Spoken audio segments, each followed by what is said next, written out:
Well, good morning, everybody. Welcome to the Sedgwick County Board of County Commission meeting. I want to welcome those that are joining us online, those joining us on Facebook and YouTube, and all of you wonderful people joining us here in person. We're glad that you're here today. When you walked in, we always encourage you to pick up a meeting agenda packet. I encourage you to follow along with us as we go, looking through the order of business. You can also access any of the supporting documents that the commissioners have and the staff has as we make decisions on each of these items. You can access all of those at sedgwickcounty.org. We encourage you to do it. I think the packet's about 260 pages today, so it makes for good reading. There are some distinguished guests that we want to honor and acknowledge that are here today. ANDALE Mayor Charlie Martin, welcome, sir. We're glad that you're here. We also have Valley Center Council Member Matt Stam is also here today. I see our Election Commissioner Laura Rainwater is here and others, so we're glad that everyone's here today. And since we got a busy agenda, why don't we just get to work? Madam Clerk, I'll call the meeting to order for Wednesday, July the 9th, 2025. First item, please. Invocation to be led by Jeff Wisner from Crosswinds Church in Derby. Please remain standing for the flag salute.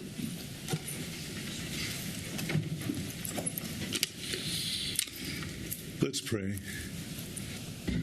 Father, I do thank you for the privilege of prayer. I really thank you that we can come before you and look to you for guidance, and that you are a great God, that you oversee our lives, that you are filled with majesty. I pray, Father, that we would be sensitive to that. We would submit ourselves to you. We need your leading, even as the scripture has said, except the Lord build the house, they labor in vain that build it. Except the Lord keep the city, the watchman waketh in vain. We look to you for your leading and your guidance. And so we're asking you for wisdom. And in seeking wisdom from you, we really want to be united in doing so, believing that you're a God who can come into our midst and unite our hearts in the recognition that life is in you, and also in the recognition that you're the one that can give wisdom and direction. And so I'm asking for, even in the midst of maybe difficult things that may be brought up, that your grace and mercy would be a part of what is taking place. And as we seek to submit ourselves to you, we want to be mindful that everything should be done for your glory. So we look to you in all of this, and thank you for the time that is being given here. Thank you for everyone who is participating. Thank you for that we live in a land where we can share the fullness of our hearts and our trust and our acknowledgement of your greatness. And so we're asking for your blessing on this time in Jesus' name. Amen. I pledge allegiance to the flag of the United States of America and to the republic for which it stands, one nation, under God, indivisible, with liberty and justice for all. Pastor, thank you for being here this morning. Commissioner Howe?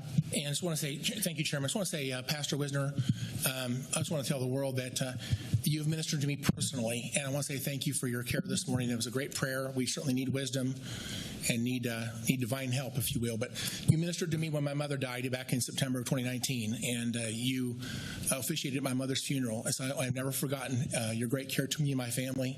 And one of your daughters, unfortunately, I'd like to steal her, make her my own daughter. I've done my best to make that happen, but you have a beautiful family, so thank you for your invocation this morning.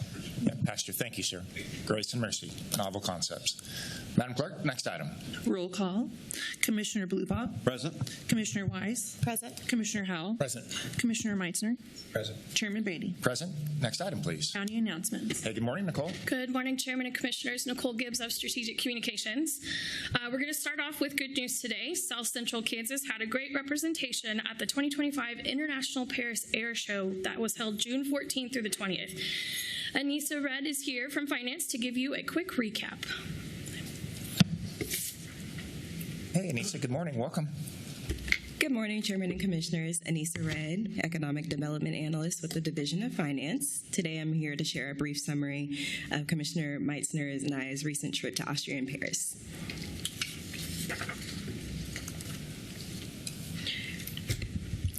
We began our trip in Austria with a site visit to a company that is a leader in composite technology in Europe, and they entered into a new partnership with a Sedgwick County-based company, Fiber Dynamics. We toured their manufacturing facility and gained valuable insight into their mission, vision, and values, their innovative apprenticeship and model of workforce development is valuable to see firsthand as manufacturers across the county continue to expand and retrain our workforce. We look forward to further conversations and opportunities with this company as their partnership progresses. The second half of our trip was focused on the Paris Air Show. This was the 55th Paris International Air Show, the largest air show in the world with 300,000 attendees and over 2,500 exhibiting companies. Our week kicked off with the 2025 Air Capital of the World celebration, which was a tremendous success. We had over 500 in attendance, representing 193 organizations with 85% companies, sending C-suite leaders to this event. The energy in the room was truly magnetic. We also were honored to host numerous United States senators and representatives, along with over 70 high-ranking government officials. The South Central delegation at the air show was truly impressive, with more than 50 individuals representing every level of government, including U.S. Senator Jerry Moran, U.S. Congressman Ron Estes, Lieutenant Governor David Tolan, our very own Commissioner Pete Meitzner, Mayor Lily Wu, Kansas House Majority Leader Chris Croft, and Kansas House Representative Susan Estes. We also had a strong leadership from Wichita State University, NIAR, and WSU Tech. Our kiosk partners included leadership from Fiber Dynamics, Phil USA, Aerotech Engineering, Aircraft Parts Distribution, Clearwater Engineering, Izatsi Industries, Globe Engineering, Harlow Aerostructures, Metal Finishing Companies, and Webex. The delegation was expertly led by the Greater Wichita Partnership, who brought regional businesses together in these shared spaces to make global connections. For the remainder of the week, we attended the Paris Air Show, where we made meaningful connections and educated individuals worldwide about Wichita's world-class aerospace companies, research institutions, and unmatched talent. We also attended various receptions hosted by our local industry partners, further strengthening our relationships. During the Paris Air Show, 4 significant announcements were made that will bring jobs and talent to the area. Starting off with Nomadics, a solutions provider specializing in electronic welfare vertical software solutions, is relocating its corporate headquarters from Northern Virginia to Wichita. Excel, a global leader in advanced composite materials, and NIAR at Wichita State University are collaborating to broaden a development and application composite materials in aerospace defense industries.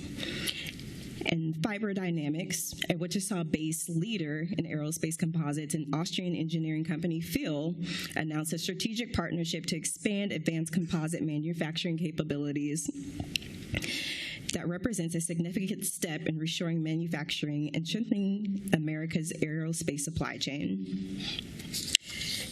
At Astra Sky Supply, a Kansas-based startup, and NIAR announced a partnership to deliver domestic supply chain and digital engineering and advanced manufacturing and testing and certification capabilities to serve the Department of Defense. Overall, we had an incredibly productive trip, made meaningful connections, and we believe will benefit the county gratefully. I'm very grateful for this opportunity and look forward to seeing what the positive impact of the new relationships of the county's future. Finally, I want to extend a special thanks to the Greater Wichita Partnership team and their tireless work and dedication in making this trip and the Air Capital of the World celebration a resounding success. Their efforts were truly showcased on the Wichita's global stage. Thank you very much. Happy to answer any questions you have. Thank you, Anise. Appreciate that update. Appreciate you going and representing Sedgwick County government sounds like it was a productive trip. Commissioner Meitzner? Yeah. Thanks, Anissa, and thank you for joining. I think it was a good experience for you in our finance department to experience this and show the impact. I would just say that clearly Wichita's brand as the air capital of the world is alive and very well known worldwide, as you experienced. I think it's also, if you go back one slide, maybe, that upper right-hand corner is a picture of the booth, and what you can't really see is on the right next to the screen. There's 450 supply companies in Kansas that are listed there, and about 350 of those 450 in Kansas are located in the Wichita region. So we are a aerospace emphasized community, yes, although we're expanding into medicine and other areas. But that was very clear. It was kind of fun. We also got to, among the many, many meetings we had, we got to catch up with the key principals of Boeing, who are coming in. Obviously, their final approval from the Trade Commission, on their merger is not. They don't anticipate it to be final until maybe they were saying hopefully October-ish, before the end of the year. So as soon as that's final, there'll be more official news from them. But they're very aware and very enthused to come back into Wichita, where they left. For those of you who remember, they left in 2005, so it's 20 years they've been gone. And they're very concerned or aware that they want their image to.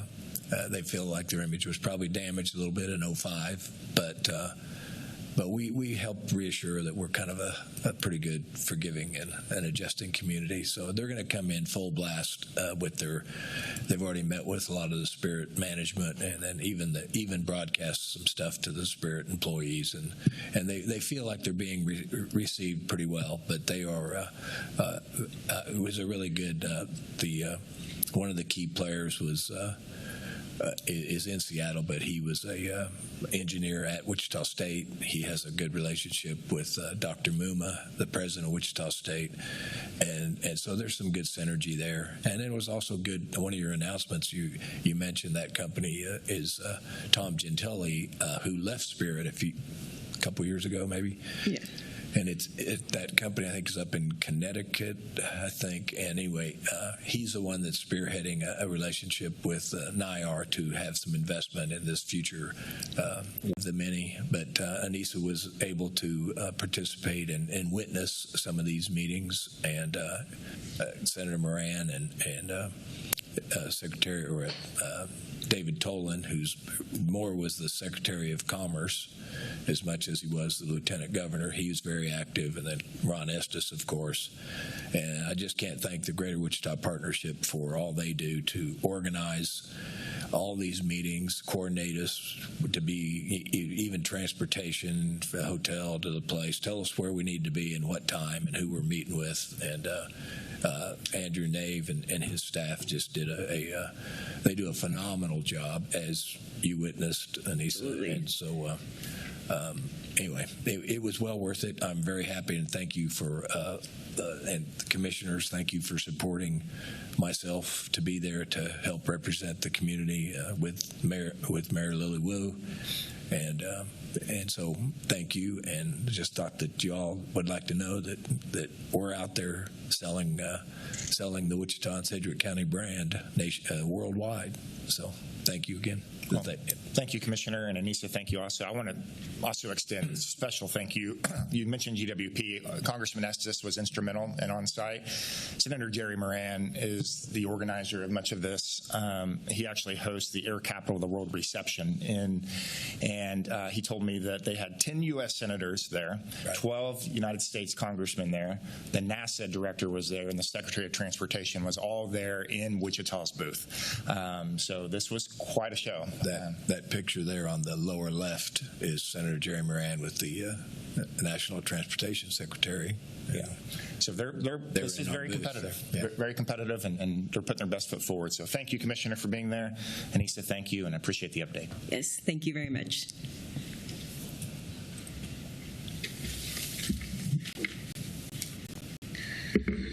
Okay, recently the U.S. Small Business Administration recently announced the opportunity for small businesses, private nonprofits, and residents to apply for low-interest disaster loans from the severe storms and flooding that occurred June 3rd through the 7th. Julie Simpson from Emergency Management is here to share more. Hey, Julie. All right. Good morning, Chairman. Good morning, Commissioners. Julie Stimson, Sedgwick County Emergency Management Director. Yes, we have 2 customer service centers open in the area. One is at the Ruffin Building, 100 North Broadway, right here at the Register of Deeds office. And I do want to thank Ms. Buckingham for giving us some space for these folks. And there's another customer service center in El Dorado in Butler County at the courthouse. I just want to explain a little bit about who they are and what they can provide for folks. The loans are available for small businesses, private nonprofits, and residents of several counties that were impacted by those storms on June 3rd through 7th. The counties are Butler, Chase, Cowley, Elk, Greenwood, Harvey, Marion, of course, Sedgwick, and Sumner counties. So any folks in those counties that were impacted by the floods on June 3rd through 7th are welcome to apply for low-interest, extended period time loans to help offset the cost for recovery. You can do that online at any time, and the website is there at lending.sba.gov. But again, in person, we have the customer service center that's going to be here through July, or the 9th through the 17th for any in-person conversations, questions, and to go through the application process. So some of the things, it says Small Business Administration. I know that can be a little misleading, but this assistance is also available to homeowners and renters to help offset some of those costs for response recovery. Okay, Julie, appreciate that update. All right. Any questions, Commissioners? Good to go. Thanks, Julie. Okay, the Sedgwick County Free Storm Debris Disposal event was held June 26th through the 28th, and it had quite a turnout. County Engineer and Director of Public Works, Lynn Packer, is here to give a quick update. Hey, Lynn, welcome. Good morning, Chairman, Commissioners. I am here to talk about our storm debris cleanup event. It occurred on June 26th through 28th. We had a very good turnout. As you can see, we had a total of 907 different vehicles turn out for the event, 435 of them on Saturday alone. What a lot of people knew, it was really, thanks to communications, we really got the word out there for everybody. What a lot of people don't know is the extensive damage that West Yard sustained in those from going up. But actually, flood control Friday took about 2 days of pumping work and started clearing. Great job.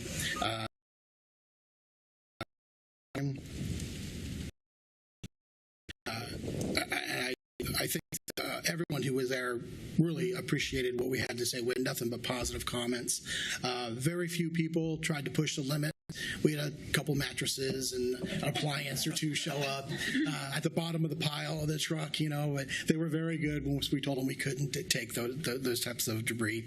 And it really went off very well. I want to personally thank you to the West Yard crew staff who worked really hard to pull this off, and also the public works supervisors who provided employees to staff that event over the 3-day period. Despite all the challenges we have, you can see on the screen there, the event went very well. It was very well coordinated, and we did, although the sheriff's was available and ready to help us, we actually were able to queue everything up in our yard significantly enough that we did not need traffic control assistance for over the 3-day period, which I'm, again, very thankful for, as we were able to utilize that yard and its resources to keep that traffic off the streets and causing any traffic problems. So just overall, a well-received event that went very well. Lynn, thank you. Appreciate that. Number one, appreciate that it was a well-run event, and a lot of people that didn't have access to what Wichita had done previously had access, especially this part of our community. So thank you to you. Thank you to your staff for being able to extend this opportunity for citizens in Sedgwick County. Okay. Any questions, commissioners? Okay, very good. Lynn, thank you.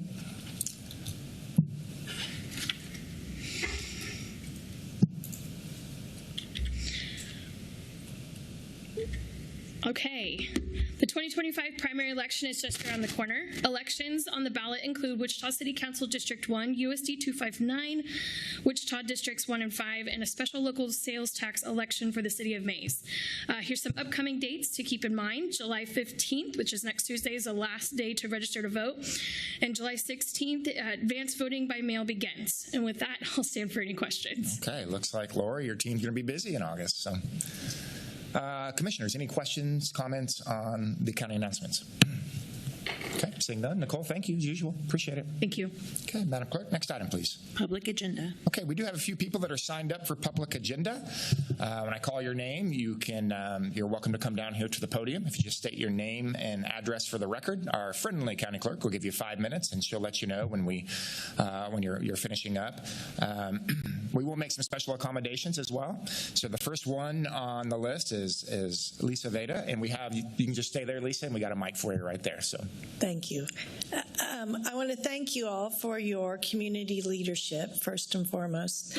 My name is Lisa Veda. I live at 14400 East Sportive Kings, Wichita, Kansas, 67230. I'm in District 1 and actually in the neighborhood of Commissioner Meitzner. Hi, Lisa. But today I'm representing the Wichita-Sedgwick County Access Advisory Board with regards to a letter that we sent to a letter about the Wichita Eagle April 15th article involving the $4.9 million project that intends to create a more walkable downtown area. I did send you all an email last week, and I think there's physical copies of this as well. However, our response to that letter actually extends to all projects in our community, both city and county, that involve transportation, roads and walkways, buildings, meetings such as this, and events. This includes not only the audible pedestrian signals and consistent curb cuts that we address in our letter, but also entrances and exits, signage, and most importantly, communication, especially for those in the group of people with disabilities. And remember that any one of us can join this wonderful group of people with disabilities at any time in our lives. And in fact, as we age, we all are going to have impairments to our mobility, our sight, our vision, and our cognitive function. So yippee, right?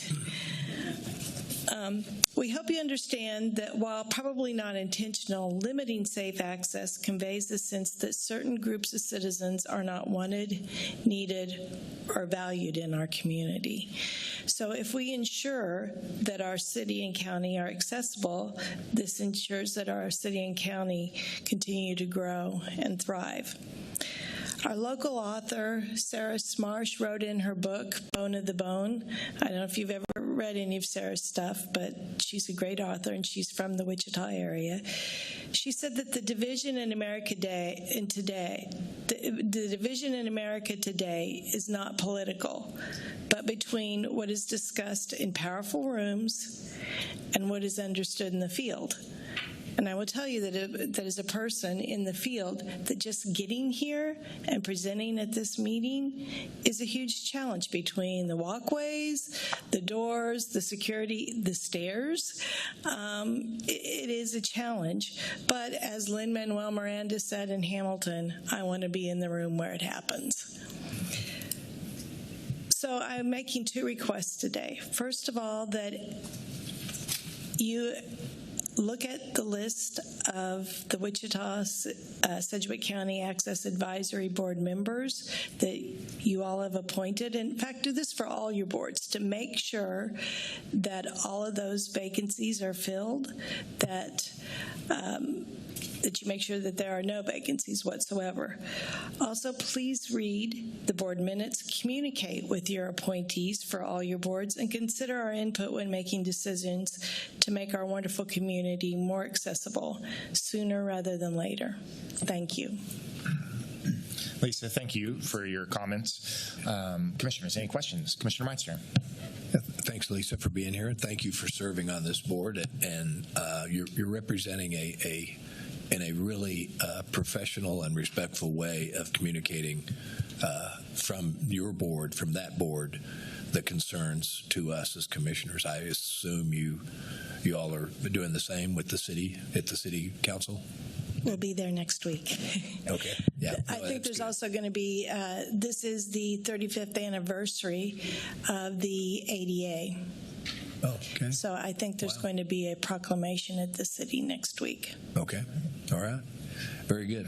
Well, thank you for your service and great information. And I know when Commissioner or Council Member at the time, Blueball, was on the council, there's a lot of projects that the city does, especially downtown, and I have trouble weighing in one-way, two-way streets, sidewalks, bike paths. I kind of trust the people. We kind of trusted the people that were doing all the research in comparable cities, and I hope that it's. I know there's a lot of craziness going on downtown right now, but hopefully the end product, when all the construction and everything's done, will be something we'll all be proud of, I hope. So, but thank you for serving. Yeah, Lisa, thank you again. Appreciate it. Thank you to all the people that serve on Access Advisory Board. I know that they help really advise us, particularly on access in our county buildings. When you talk about the courthouse and you talk about other places, their insights have been really helpful to us and leadership here. So thank you, Lisa. Appreciate it. Okay. Next up on the list is Faith Martin.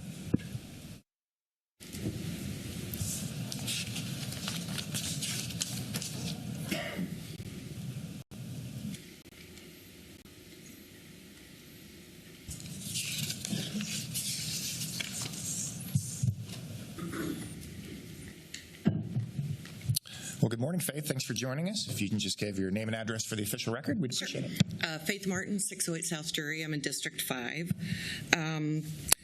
I've come before you a few times when budget season is happening, and this year I was able to follow up with staff to get a lot more insight, and we've talked to our commissioner multiple times at various town halls about the WSU mill levy, and we wanted to make sure we had all of the information before we made an ask before budget season again.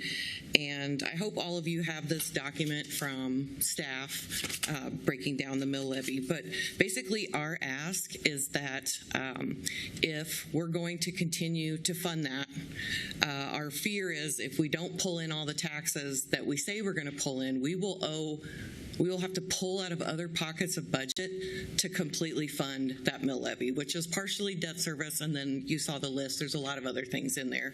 So we would hope that since county took this burden on to taxpayers in the 80s, that they will have either discussions with the City of Wichita, because I'll be bringing this up with City of Wichita as well, to fund Wichita State University, not State University. What does it look like if we continue to fund debt service because we want to pay our bills? We are obligated to that for, I think, a long time, 40 more years or something like that.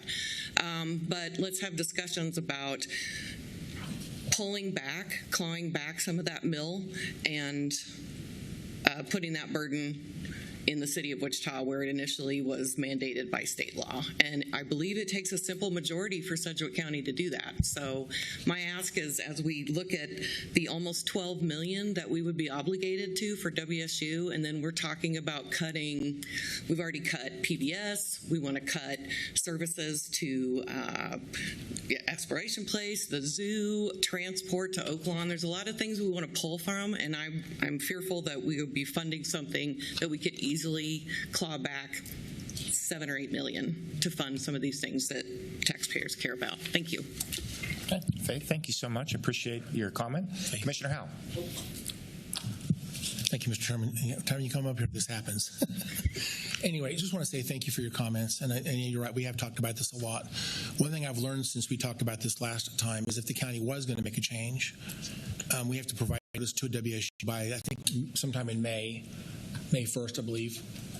I think it's May 1st or something. Yeah, we've already sometime missed in May. it. And so we've already missed that deadline for this year's budget cycle. So this might be a great discussion for us to continue talking about this, and whether or not we can make a change that is something less than 1.5 mils and do any type of adjustment to that is kind of a legal question. And I think we're talking about what are the options. I don't think we understand our legal options right now. I know there is essentially a long-term commitment for some CIP bond-funded capital projects that they've had that we committed to, and they're using some of that 1.5 mils for that. So there's a tie to some of that money for that purpose, and so that seems to be locked in, and that probably can't change no matter what happens. There may be a question about the remainder, and that's something I think we're exploring, but right now we just don't really understand exactly what our options are. So I think legal is taking a look at that, and this conversation will continue. Once again, thank you for bringing this up once again. Yeah, and I'd like to say thank you to staff as well. Finance and legal and the county manager actually met with a couple of us so that we could understand this. So appreciate staff putting that information together and hope that you would have further conversations about what needs to be changed at the state level as well on the legislative agenda that you put together this fall. Yeah, very good. Thank you, Faith. Commissioner Blueball. Thank you very much. And I'm kind of going off the same comments. It's a little more than a simple majority that changed that mill, isn't it, Justin? Commissioner Blue, Justin Wagner, County Councilor. With respect to that question, the way that the statute that enacted this particular mill levy is established, there's two ways to enact it, and those same two ways are what you can do to essentially remove it. One is if there's a supermajority vote, which would require, in this case, 4 out of 5 votes of county commissioners, or alternatively, you can put it out to vote with a simple majority to the taxpayers. What was done in the 1980s was a supermajority of the county commissioners at the time approved it, but the resolution can be either adopted or taken away either way. Now, as Commissioner Howard indicated, there is some limitations in agreement with the city of Wichita on this that would require some additional inquiry and discussions with the city, I believe, as well, to understand what options would be at play. So just so I understand what you're saying, this was never approved by a public vote. It was only a 4 out of 5 supermajority county commissioner vote. That's correct. That's how it was established. It was established through both. Well, let me back up. Of Wichita, 1960s wide through a assess this 1.5 mils. Okay. Now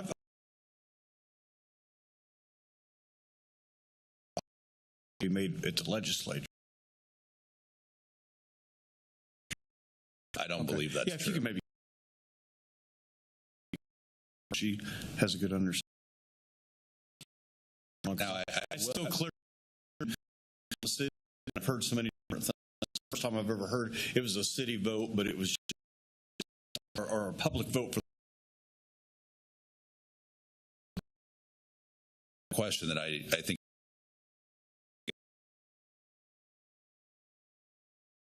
get rid of that or be responsible for levy.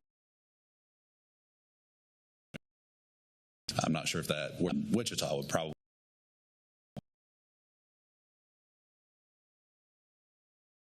or there could be a change.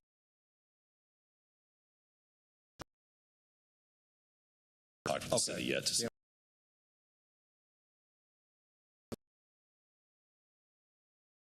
Chairman, just to follow up on that, amended budget's coming out today. Right this minute or not, but on a very good report, if you will. $4.3 million. Actually,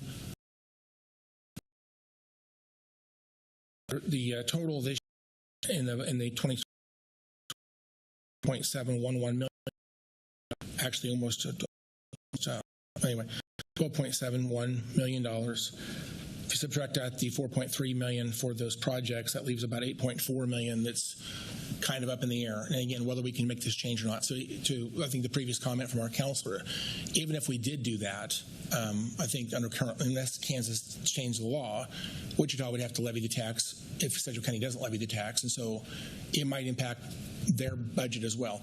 But the city picked it up. You can do the math. It's about $2.5 million of property tax that's not levied on people who in the unincorporated, especially in the city. It wouldn't make a difference to them, city of Wichita, but it would make a difference to everybody else. And so it is interesting discussion, and we'll just continue working on this. It's kind of technical, but I just want to make sure people understood the numbers there and what Faith is talking about. She's very smart, and appreciate her bringing this up again. Thank you so much. Okay. Yeah, Commissioner Meitzer. Just weigh in that I think that's a very delicate thing that we would enter into that discussion. I'm well aware that I think a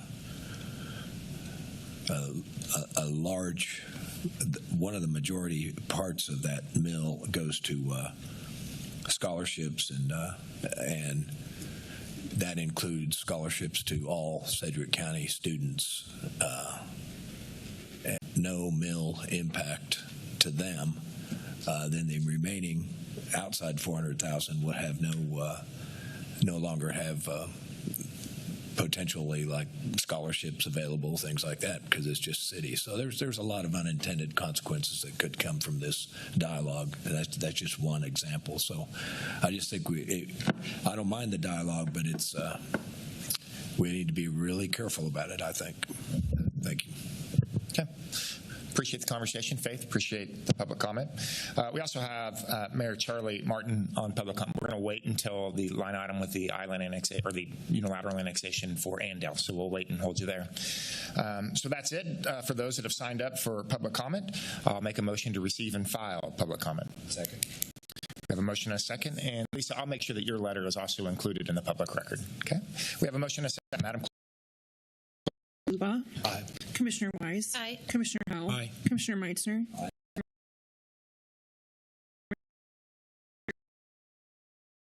June 25th, 2020. Everyone was present for this on the meeting minutes. June 25th, 2020. Commissioner Howell? Aye. Appointments, item. Thank you, Chairman. To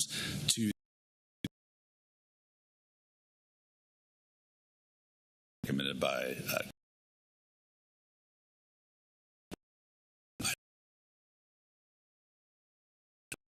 township treasurer position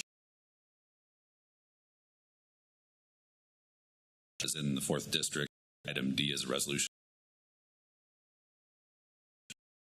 Valley Center Township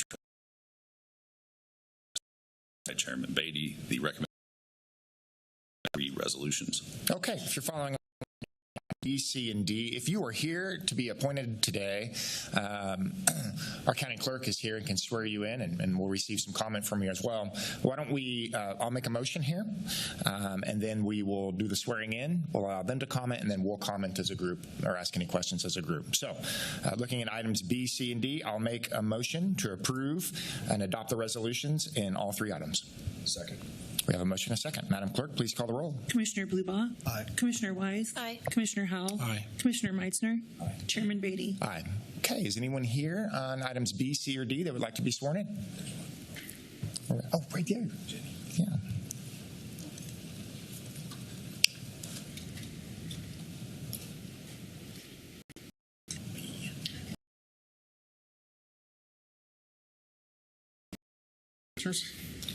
Thank you.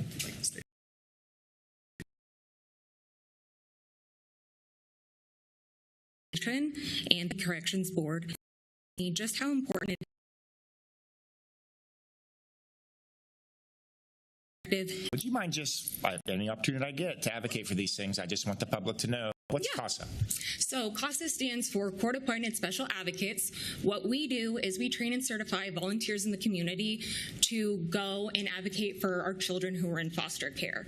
I'm the volunteer coordinator, so I do all the training. We're always looking for help. If you want more information, you can, I think I have some business cards. I'll be around. But yeah. Yeah. Well, I I know those that are in juvenile justice and those of our juvenile judges, they will tell you that when Acosta's traditionally much better. So I know Commissioner Howe and I are the advocates for the COSTA program, and we're grateful for what you do and grateful that you're serving in this capacity. So, Thank you. Thank you. Okay, Commissioners, any other questions or comments? I would just say on items C and D, these are appointments to fill vacated positions in the Valley Center Township. I just want the public to know that the townships are independently elected. They're independent taxing jurisdictions. If there's an unincorporated dirt road in Sedgwick County, township and not county government, it is likely that we have several townships throughout the county. The role of the county commission here is when there is a vacancy, because these are independently elected people, when there is a vacancy, the Board of County Commission can appoint to fill a vacancy. They do not work for us. We have no authority over the township. It's an independent taxing jurisdiction. I get a lot of questions about two things, property taxes and township roads. So I just want to make sure everybody's very clear on the process of townships. And I appreciate these two individuals for stepping up to serve in those vacancies. I know the people of Valley Center and the Valley unincorporated areas around Valley Center are very grateful that they're serving. So, okay, we had a motion and a second. We already took the vote. Correct? We did, right? I lost my place too, Virginia. On to new business. Next item, please. New business, item E, presentation of the 2025 mini MPA certificates. Okay. I think it's Dr. Mercy Umeri. I didn't. Okay. You guys want to come on down here and you'll do the presentation for us? And Dr. Stephanie Newbold. Welcome. We're glad you guys are here. Good morning. Mr. Chairman, Commissioners, thank you so much for having the opportunity for the Hugo Wall School of Public Affairs at Wichita State to be here with you this morning to present the certificates for those who in Sedgwick County have graduated from the mini MPA program. This is a 16-week program that we offer. Candidates are nominated by their local governments for which they work to learn some of the intricacies and best practices in public management to bring some of those skill sets back to their jobs to help serve the communities that they work for. And we are so proud of our graduates today. We are so proud of the hard work that they put in and the opportunities that they have to get to meet some of their colleagues who are working in different governments around the state of Kansas. And one of the great things about the mini MPA program is this is one of the opportunities that they get to meet these colleagues from around the state and to have some really important professional development opportunities. So we are so grateful for the county's support of this program. They get nice certificates to put on their walls. So I am going to call them up and present them their certificates. Julie Stimson.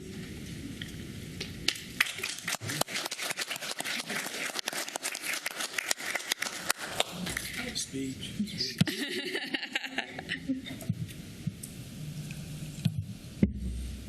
Katie Moore. Yeah.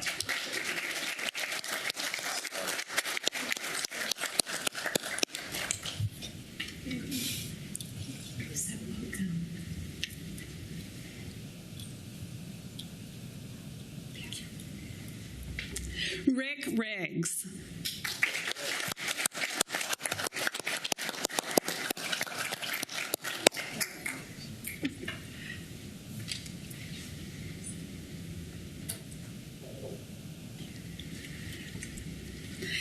Aaron George.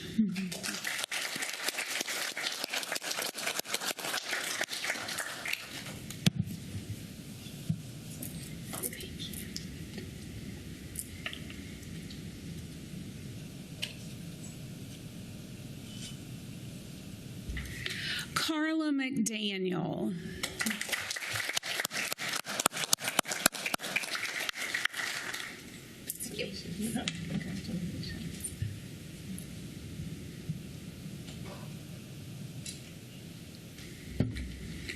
Robin Fertner.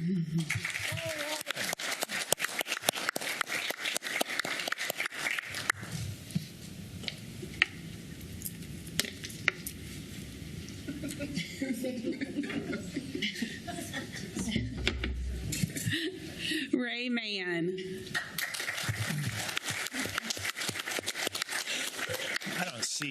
see Ray here, so we'll make sure he gets that.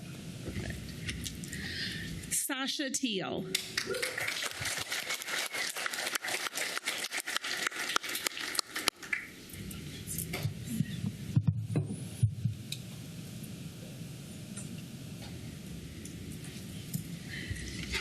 And last but not least, Kia Beaver.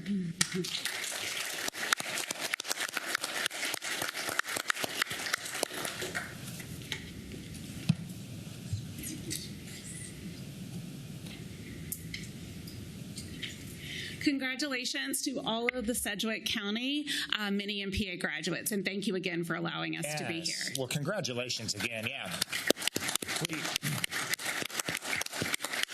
Dr. Mary, Dr. Newbold, thank you from Hugo Wall School and all you guys do there to support this program. We obviously want individuals that are working at Sedgwick County to continue to grow in their leadership and their proficiency of what they do. So you're great supporters of this. You're great supporters of our community and local government. So we're grateful that you do this 16-week course. So 16 weeks. Well, we would like to, if it's okay, we would like to get a picture to celebrate these mini MPA graduates. If we can take about just a 5-minute break, come out to the stairs, we're going to take some pictures and celebrate them. Okay?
Again, thank you so much for giving us that 5-minute break so we can honor some staff and make sure that we acknowledge some of their accomplishments, particularly in that mini MPA program. Also, we did not get to acknowledge Donna Howerton. She's payroll manager. She also, I don't see where she went, but she was also a part of this program. We just wanted to make sure that we acknowledge it. We'll make sure she gets a nice big plaque and hang it right in her office for her. Okay, Madam Clerk.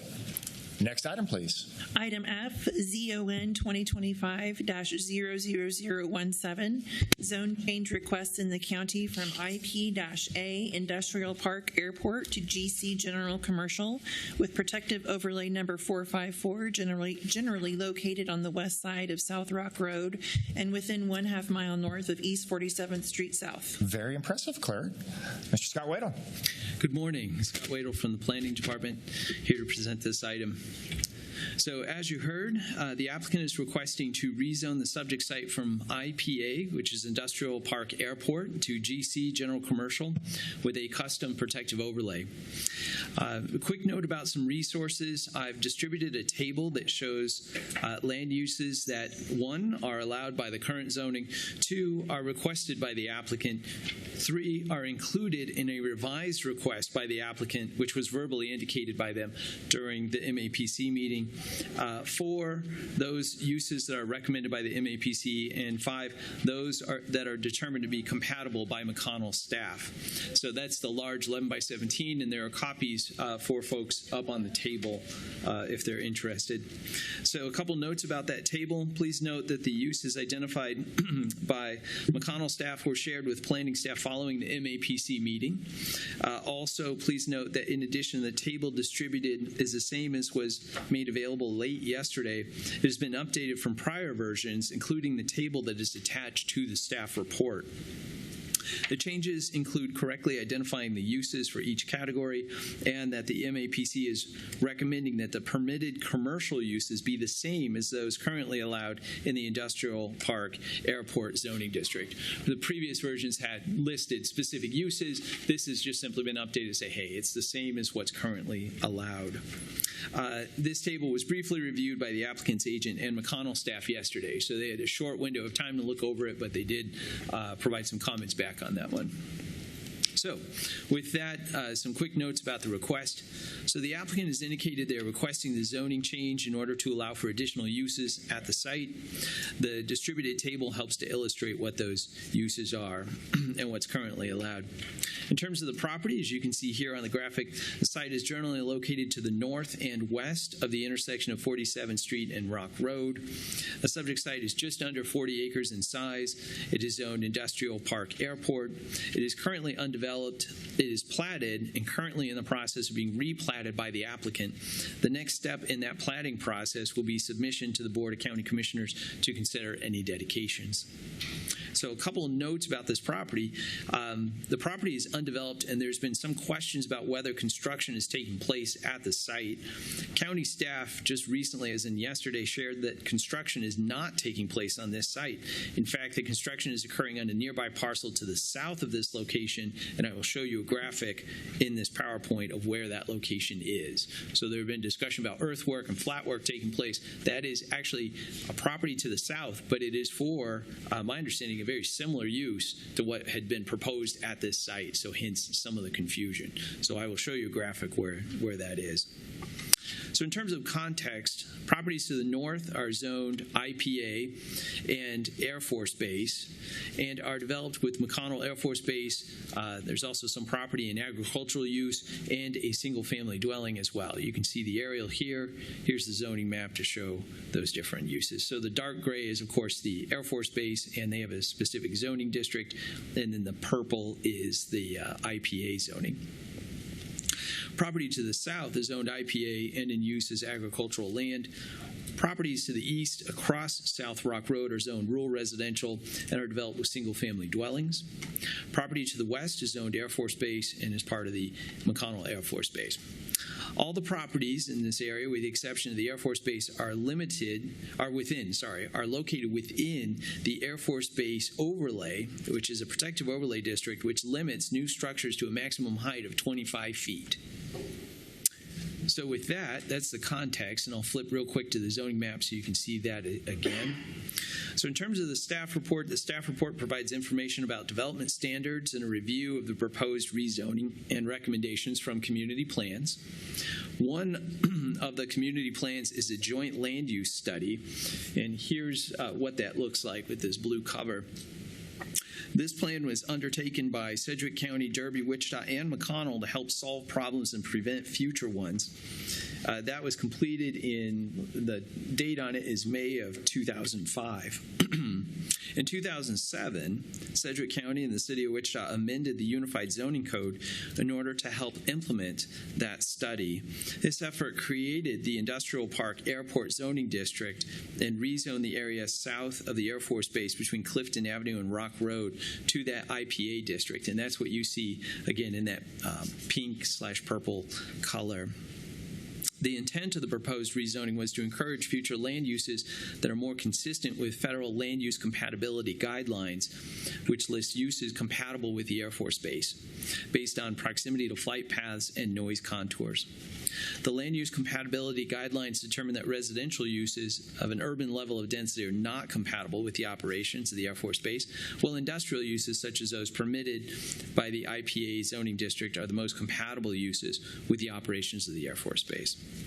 The rezoning action specifically rezoned the property on the west side of South Rock Road to IPA to help ensure compatibility among the uses and to avoid conflicts between lower intensity uses such as single-family residential and the effects of noise and lights from the Air Force Base.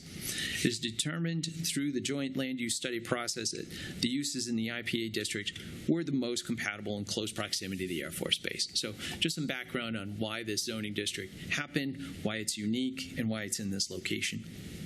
So in terms of review, on May 22nd, the MAPC considered the application. The Planning Commission recommended approval of rezoning the property. The vote was 6-5, and as part of that recommendation, it includes modified text for the protective overlay, and I'll talk a little bit about that in a moment. No members of the public spoke on this item. The end result of the MAPC recommendation is that it would allow, if approved, it would allow 2 additional uses on the property.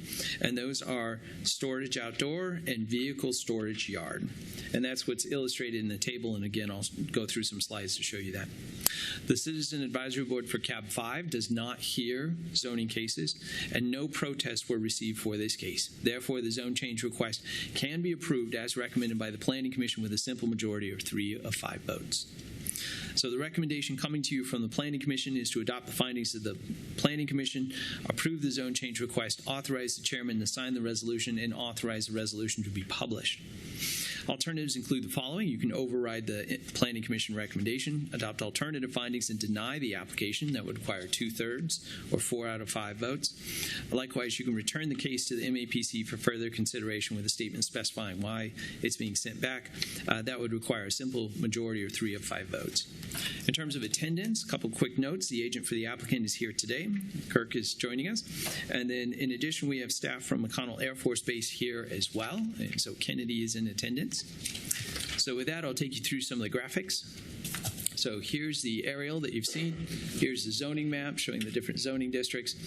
Here is the future growth concept map, or an illustration similar to it from the comprehensive plan, showing that the recommended use in this area was agricultural or vacant.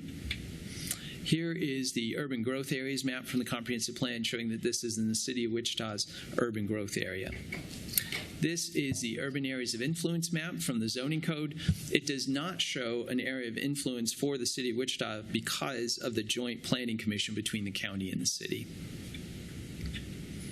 This is the illustration of the table that was distributed this morning.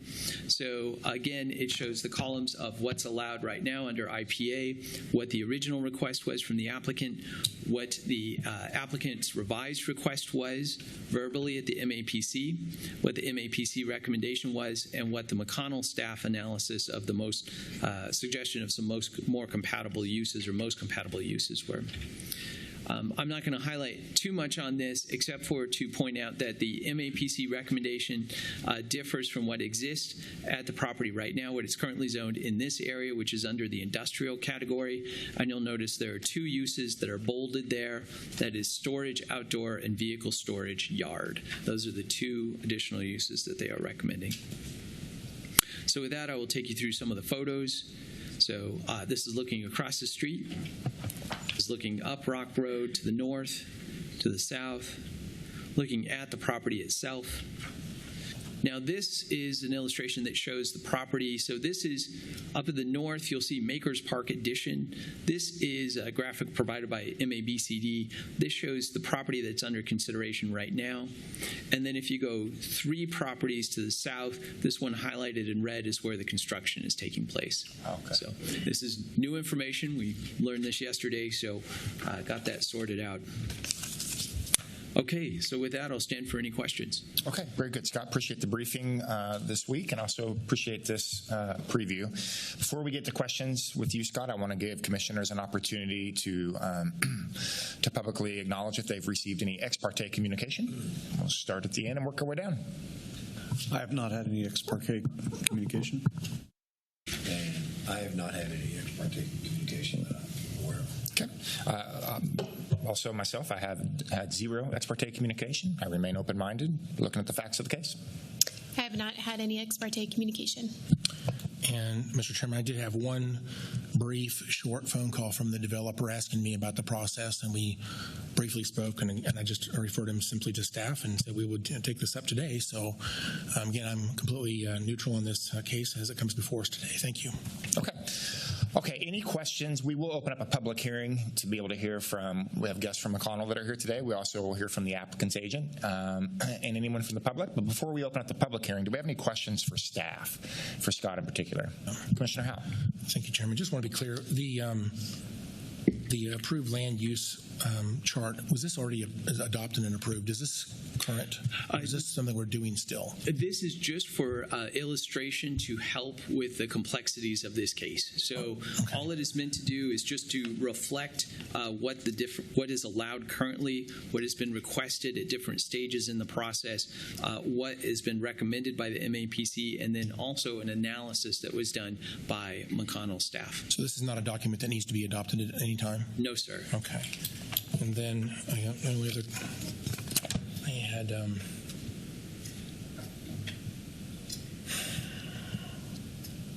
you mentioned there's some construction to the south of this site. Can you elaborate on that just a little bit more? What's happening there? My understanding from discussions with MABCD staff is that a self-storage warehouse is going in that location. That seems to be a pretty popular land use nowadays and reflects some of what I had been told may be considered for this site as well. So that is as much as I know. It appears that there's construction going on. I don't know to what extent. However, I do know that they have received permits for those, and so the process is going on. So there's nothing for us to do on that case? Or no, sir. Not on this one outlined in red. Very good. That's all my questions at the moment. Okay. Thank you. Thank you, Commissioner. Just a couple questions real quick. Of this big thing, thank you for this big table, far right-hand corner it says McConnell staff, and there are a list of a number of different items here. Are the items that are crossed out, can you clarify, are these things that McConnell staff are requesting that we... What's the crossed out mean? Sure. My understanding, and I will defer to both the agent for the applicant and to McConnell staff on this one, but I'll provide an overview and then they can correct me if I when we get to public. Okay, good. So my understanding is that there was a dialogue. There's an email that kind of provides some background reference to this. In that email, there was a dialogue that was going on between the applicant and McConnell staff about, hey, these are some of the proposed uses that we are proposing to use the site for, and then McConnell staff provided some insights about what would be most compatible in terms of uses. And so this is a reflection of those comments that were in that email. And so I'll defer to both of them to elaborate further on that. Good. Okay, we'll get to that point. Last question I have. We have this document from May of 2005. It's a joint land use study. Can you explain to us and the public what this is and how this relates to what we're doing today? Yeah, I'll give kind of the Reader's Digest version. So back at this time, remember, this is the early 2000s. BRAC process was going on across the country. There were bases that were being closed. So in order to look at compatibility with surrounding land uses and how operations could be continued at the base, there were a number of plans that were taking place. We were fortunate to have a process here in Sedgwick County that took place that involved the City of Derby, Sedgwick County, City of Wichita, and McConnell. The effort here was really to identify where there were issues that might be problematic for future operations of the base and continued operations of the base. And so that is really the genesis of this plan. My understanding is that there were three primary concerns that came out of this document, and that was number one was crash hazards, so crashes at the airport, and what kind of land uses do we want in proximity to those locations where the risk was the highest. Number two was noise, and what kinds of land uses would be compatible with surrounding the base and with those noise levels. And then the third one was terrorism and preventing opportunities for that to take place at the base. My personal experience is just that growing up in Denver, there was Lowry Air Force Base, which was located very close to the downtown. It was surrounded by urban development and eventually had to cease operations, and they moved it to Buckley Air Force Base further out of town just because of the land uses surrounding it. Okay. Last question I have. Did this chart and some of this information, did the MAPC, did the Planning Commission, did they have, is there information that's come to us or come available since they've taken their vote or since they've met that might change the facts or our determination in some of this? Yes, sir. So there is the email between the applicant's agent and McConnell staff. We received that following the MAPC meeting, and it's not to say that anything was done wrong. It's just to say that the timing of it, that conversation was still ongoing, and so we received that after the MAPC meeting. So that information is new, as well as this expanded form of the table to help make it easier to understand what the different land uses were. Those are two new pieces of information. Okay, that's helpful to know and understand. Okay, Commissioner Howe? A couple of questions. Thank you, Chairman.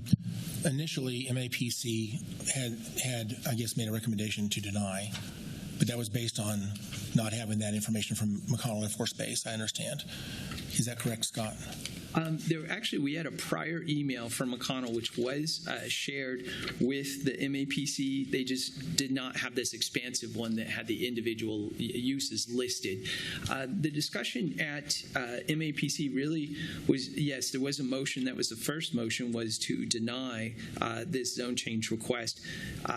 Again, the vote was very close on this successful motion, 6-5. I think the debate, which is captured in the minutes, was really about whether or not the rezoning should take place and whether it was in the best interest of protecting the base operations. And so there was debate and deliberation about what is an appropriate land use mix next to the base, especially for this property. And so with the new information, again, McConnell has weighed in on this and issued some of their opinion on this. With the latest emails, I guess, that you have received from McConnell Air Force Base, had you had that information earlier in the process, would that have had any influence, you believe, on staff's recommendations or on MAPC's understanding of what they were voting on? I think that this case is kind of a precursor to maybe perhaps even a bigger issue, which is do we need to adjust the overall IPA zoning district itself? And I think that the timing of this case is just it's difficult because it's after we're 20 years after this was developed, almost 20 years since that zoning district. We've got new staff at planning, we've got new staff at McConnell, and so this one really raises an interesting question, which is, does that need adjustment? And so in order to answer the question about would it change the recommendation for this particular case, it's a tough one. Does it really raise the issue, though, that perhaps we need to update the IPA zoning? Yes, very much so. One of the things I guess I'm familiar with this runway because I used to fly in and out of there all the time with my previous civilian responsibilities, if you will. The runway, it looks like a runway if you look at the aerial map, but the one that goes at an angle that's not north and south, that is not a runway, that's a taxiway. So no one takes off and lands in that direction. So with that in mind, the crash zone does not include this area. So the area, you see that what looks like a runway is not a runway. That is a taxiway. The runways are the two long ones to the north and south there. And so having said that, the crash zone, if you will, goes from the end of the runway as, a funnel-shaped area away from the base for a couple of miles. And so that does impact Derby's growth a little bit. If you know the area where Kohl's and Lowe's is, whatever, there was a lot of discussion about that being near or in that crash zone. I'm not sure exactly how close it was to the crash zone, but if you're familiar with Derby, the airplanes fly over that frequently. So airplanes don't typically fly over this area on Rock Road. It's too close to the fact that even if they do a circuit around the runway and do a touch and goes, whatever, they would fly around this land, but they wouldn't actually fly over it. So this is not in the crash zone. And with respect to the noise, this is not residential. So I know the base operations, it does sometimes generate some noise from things they do there. I would note that there's dormitories just to the north of this, not very far, that they placed their own airmen, if you will, on the base, but just to the north of this, dormitories. And across the street, there's a lot of residential properties, especially slightly to the north, quarter mile to half mile to the north. There's a lot of development going across on the east side of Rock Road. So I don't perceive personally that there's a lot of concern about the noise aspect. And again, with respect to the terrorism issue, there's a lot of other people already in the area, so that may be something to talk about. But I don't think this is not substantially different than what's already kind of in the area there. So, having said that, I don't have any concerns about these three things, and I would say I think that the 6-5 vote actually was maybe based on some lack of information or lack of understanding exactly what is going on out there. So had this vote been taken today, I think it would be much more positive than the 6-5. And really, I can't think of the last time we had a zoning case that was a simple majority vote, honestly. This just indicates, if you will, that the controversies are quite small. In fact, that this probably could have been on the consent agenda today. I think it would have potentially been just fine there. But anyway, we'll go through. I think we have a public hearing. We have a public hearing today? We do, yes. All right, that may be why it's on the regular agenda today. But thank you, Mr. Chairman. Yeah, okay. Scott, did City of Derby, did they weigh in on any of this? I know that they don't have jurisdiction and their planning commission didn't hear this, but did they? No, sir. Yeah, we did not reach out to them because it's not in their urban growth area. Okay. And neither did they reach out to us. Okay, good to know. Okay, Scott, hang tight for a bit, if you don't mind. Why don't we open up a public hearing to allow those from the applicant. We will also hear from McConnell and anyone from the public that would like to weigh in on this specific rezoning item. So the public hearing is officially open, and I think we'd entertain McConnell first, if that would be okay, and then we'll go to the applicant agent.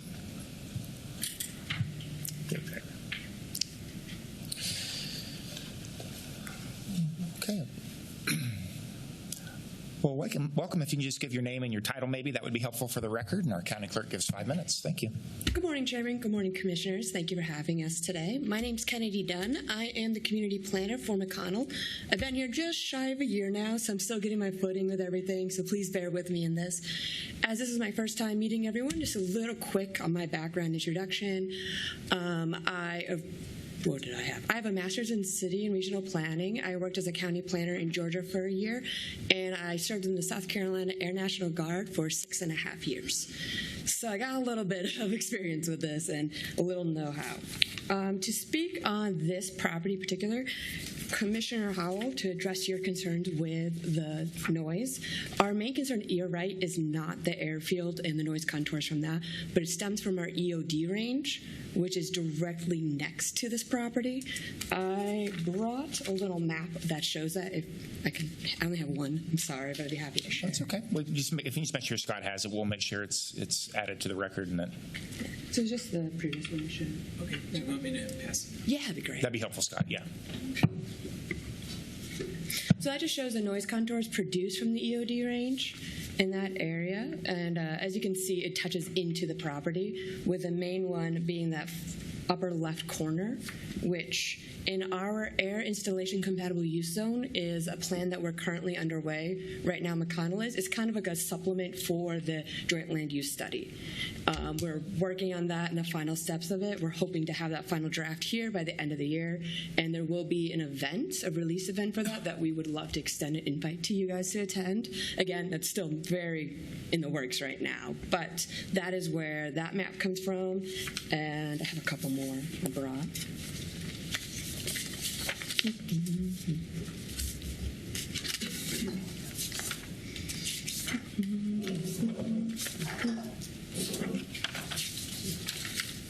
I'm gonna give you this one, as well as to show the ATV and the EOD on it. And that's combined with the future land use, I believe, for you guys.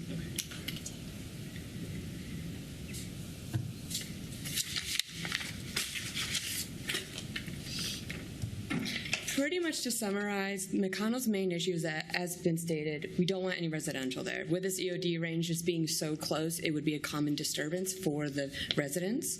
Additionally, we're avoidant of any high-density commercial property, again, also for the noise. This included things like a daycare, I believe, were allowed on there, nursing homes, veterinarian clinics, things of that, where it's just like a sensitive population. We just don't want exposed to this if we can avoid that at all possibility.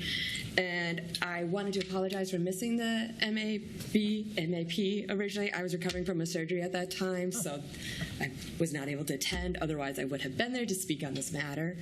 And we met with Lovely Kirk, wonderful human, great conversation, to kind of just go over the different lots and specific uses for each one that we feel would be great.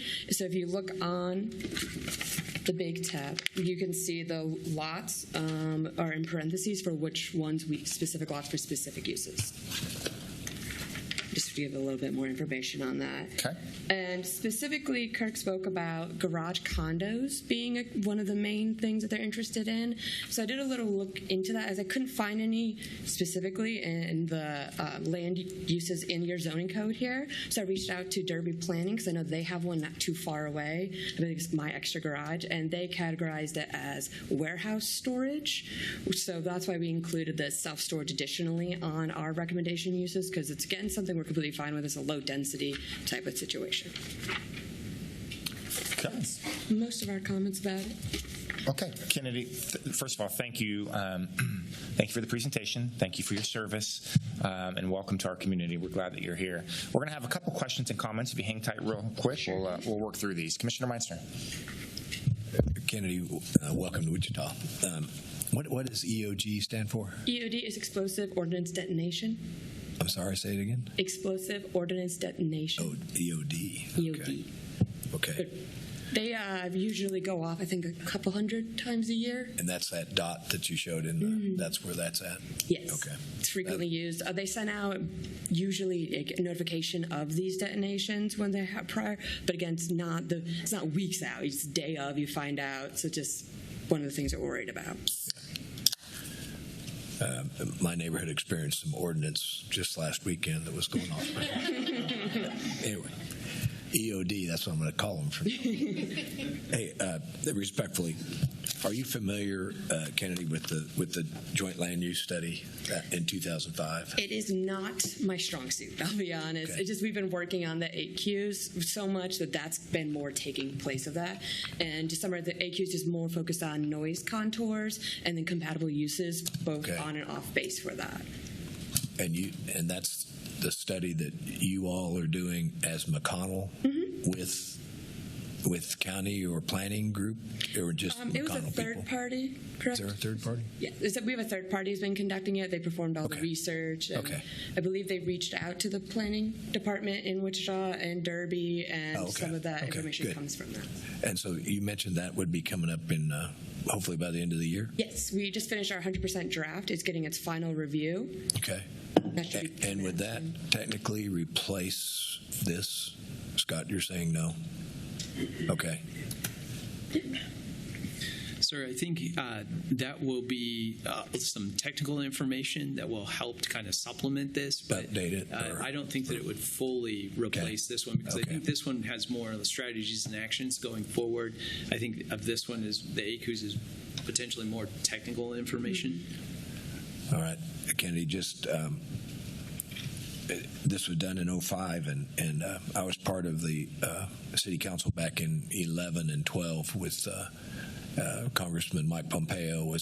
All the BRAC world was really a little crazy then, and so this was done. to a success for everybody, actually. But I did see that one of the recommendations was that establish an oversight committee that just is ongoing with McConnell and a few other participants. Are you aware, Scott or Kennedy, is there an ongoing committee on this that's been established? Probably not. I was not aware of one. If I could, what I'd offer is this case and another one similar to it has really prompted us, and even the ACU's conversation have all happened within a short span of time. Yes, I agree. That is causing us to start up some routine conversations. So we just last month started scheduling quarterly meetings to meet with McConnell staff, Kennedy and others, just to coordinate. And so I think what we could do is easily, once those get rolling, add in Derby and others just to make sure that we've got a coordination taking place. Okay. Well, I'm supportive of whatever I'm encouraged that you're going to have this updated or this study done at the end of the year. So, and thank you for that dedicated, or whatever, the explosion area. We did supply the draft of the AQs to the planning department this past, it was 2 weeks ago, a week ago. Again, it's not published, so we're still in the inner workings of it, but I'm positive they'd be willing to share it with you, or we can if you guys want to take a preliminary review of it. Yeah, I noticed that this was done in 2005, and the previous one was 1995. So I really think what you're doing, along with, it's been 20 years now, and there's been a lot of changes, aircraft changes, the world has changed, administrations, terrorism, blah, blah, blah, a lot of change. So I'm fully supportive of a re-review or whatever your study is going to supplement to this. I think it's, because we also looked at the names of the committees, and some are no longer alive. Most of them are not in the position they were at the time. So this document is probably it's outdated, maybe for the better or the worse. I think there's things that are probably not considered, but there's things that's missing. Anyway, that's just, I thank you for being available and coming. And I understand you did not attend the MAPC meeting, but you kind of weren't aware or whatever. We were discussing via email and then a couple phone calls and that meeting to begin going over any kind of developments or issues. I know we plan on working with the planning department to create just like a generalization of what we review when people are looking to rezone or do a conditional use of something of that nature, and kind of make that more public knowledge. So it's a little bit more straightforward. We're trying to streamline things for everybody. Sure. That's good. Well, we value, I know at the time and continued, the value of McConnell is, we were at the World Air Show, and there was a lot of people following the Wednesday before the attack in Iran happened. There was a lot of tankers in the air moving around, and it's just a world impact that McConnell has, and very valuable as well as the whole community. So thank you for letting me say a few words. Any questions? All right. Commissioner Howe. Thank you, Mr. Chairman. I remember it may have been more than 20 years ago at this point. It was a long time ago. There was a lot of discussion about BRAC, intent by the federal government to close down some domestic bases. And I think at that point, I think that McConnell was on that list where there was a lot of concerns. Thankfully, our community has rallied around McConnell, and we love McConnell Air Force Base and the airmen and the things that they do for this community. And we know it's incredibly important strategically for the nation's defense. In fact, I don't know exactly what goes on there because a lot of it's not to be known, I guess, but I know that there's an intelligence base. They do amazing things. There is a main operating base for the KC-46 as well as the 135s operated by the Air Force Reserves. And those are all very, very important to the nation's mobility and response to do what they do. And so I think McConnell is actually would not be on a list today because it's so important. It's not at all like Lowry Air Force Base. I actually was stationed at Lowry for a short time, and it is now apartments today. But when I was there, it was still a military base, and it was completely surrounded by a very large density population all the way around the entire base. And so that did make some sense as to why that base is not at all like this base, but that one needed to close. So again, I don't want to do anything that would jeopardize our relationship with McConnell. And I think that was, again, a very good concern. We want to make sure we communicate, but I don't think that this ought to make any type of reason. This shouldn't create a reason, if you will, for someone to think that we are somehow trying to create arguments against McConnell wanting to stay here. With respect to the EODs, you said a couple hundred per year? Yes, sir. Do they do those at any time of the day? Yes, sir. Okay. I have heard them. Typically not at night, but if there's night training, it can occur. Sure. And again, that's information is put out in advance. I used to live off of 63rd Street, which is a couple miles to the south, and I could hear them from there. They were pretty quiet, but you could still hear them. And of course, sound has a dampening effect based on distance. One thing you just handed us, those sound charts, I'm a little bit curious. I don't think it's going to have any effect on our decision today, but those charts don't appear to be, I don't understand the numbers on those because it says it's between 70 and 57 decibels. And I used to do noise measurements in my job. Talk about flying in and out of the on those runways. Part of my job at that time was to do sound measurements, and so being able to use certified equipment to know how that works. As you know, an explosion is very short duration. It takes special equipment to capture that and measure and see what just happened. If you average that out, it might not be measured accurately if you're trying to capture that peak sound. But 70 decibels, if you look, it's like office space. It's intended to be very quiet. Until you get to 85 decibels, it's not considered to be dangerous to humans at all. And just so you know, 80 decibels is 10 times louder than 70. And again, 90 decibels is 100 times louder than 70. And 100 decibels is 1,000 times louder because it's logarithmic, if you will. So between 70 and 80 is a really big jump. It's 10 times louder at 80 versus 70. And you say it's 70 to 57, which is almost, it's very, very quiet. So those numbers to me don't make sense to me. I don't know how those numbers were discovered, but I don't think those are correct. Again, what I understand about sound measurements, I would say that doesn't make sense to me. I just handed Scott the peak that we have as well. That's unweighted for this time, and that shows the higher number that you are looking for. All right, there we go. That's what and I know we saw an email. Someone was talking about those higher numbers, and I thought, and again, you understand these are extremely short duration. Yes. A fraction of a second, maybe a hundredth of a second, very, very short. The highest number on this is 140. I would say this, though, that's going to propagate into those neighborhoods that are already there. So we've been building neighborhoods, and I think people, when they buy a home or just choose to live in those areas, they understand base operations may make some noise. And so grandfather in what goes on today, we're not going to change it. It's almost like choosing to live next to a train, okay? You kind of get used to it. We don't complain about it. In fact, we embrace it. And I also I just want to say that although this is a little on the loud side, it's not going to change quality of life. Most of this happens during the daytime, very few at night, and again, the duration is extremely short. And anyway, with that, I don't think this is an issue to cause anyone to think we're going to be losing our basis. Our relationship with the base should not be impacted by this, I don't think. I concur. Thank you so much, and I love that. And Ms. Dunn, thank you for choosing Wichita, for coming here, and again, thank you for your service to our country. Thank you, sir. Okay, very good. Okay, I think that concludes some of the questions we have for McConnell. So we'll open up for the applicant's agent now to come and share. Kennedy, thanks again. Thank you for having me. Kirk Miller, K.E. Miller Engineering. I'm the agent. At the Planning Commission, there was a couple commissioners that were concerned about the relationship with the base, so they were against the project, and they drove a couple more in when they had the vote. But that's why the vote kind of went the way it went.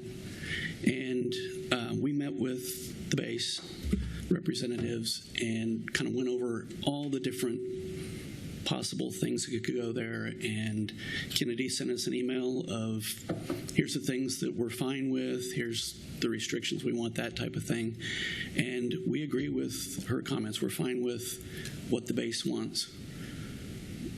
So I'd be glad to answer any questions, but that's, if we could get the vote to just follow her comments, I think both sides would be happy. Okay, very good. Kurt, appreciate that. Any questions for the applicant's agent? Okay, seeing none. Okay, Thank you. Anyone else from the public would like to address the commission on this specific item? We're looking at item F. Anyone else from the public? Okay, seeing none, we'll officially close the public hearing, bring discussion back to the bench for questions and comments. I do have just a couple, Scott, if it's okay. Based off of what McConnell has said that they would accept, or that they would, what they would want to see out of this, does what we do today, would that violate anything that's in this 2005 study? To my knowledge, the answer would be no. Okay. The staff recommended, and Justin, you might help here, the language, the motion language of the staff recommendation, which includes a protective overlay. We also heard that McConnell is asking us to consider no high density and no residential. Does the staff recommendation with the protective overlay, does it include those provisions to make sure that we're honoring that request? So the recommendation before you from the MAPC would not allow residential. It would have public and civic uses that are the same as what's currently allowed, so no additional uses would be allowed beyond what's currently in place. For commercial, and this is a big distinction because I think this is where there's a nuance from what was discussed yesterday and maybe leading up to it, is that the MAPC recommendation, in fact, is the same for the same commercial uses that are currently allowed on the property, so no changes on commercial. The only change that the MAPC is recommending to you is that under industrial, that this property would be allowed to have storage outdoor and vehicle storage yard. Those are the only two changes after and that includes, so that is with the protective overlay that the MAPC is recommending. So those are the two land uses under consideration. So the current protective overlay would be suitable for McConnell's interest in what they have communicated to us? It would be suitable? That is, yes, it falls in line, and I believe that's what Kennedy just indicated as well. I want to make sure. This relationship is incredibly important to this community, so I want to make sure that we are honoring everybody's voice here in making these big decisions. Okay, other questions or comments from the commission? Commissioner Howe? Oh, just one moment, sir, if please. I could.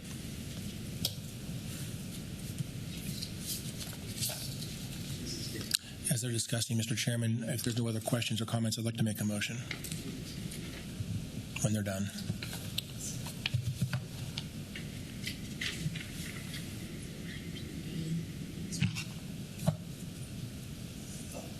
Yes, that's okay. Okay, sorry, sir.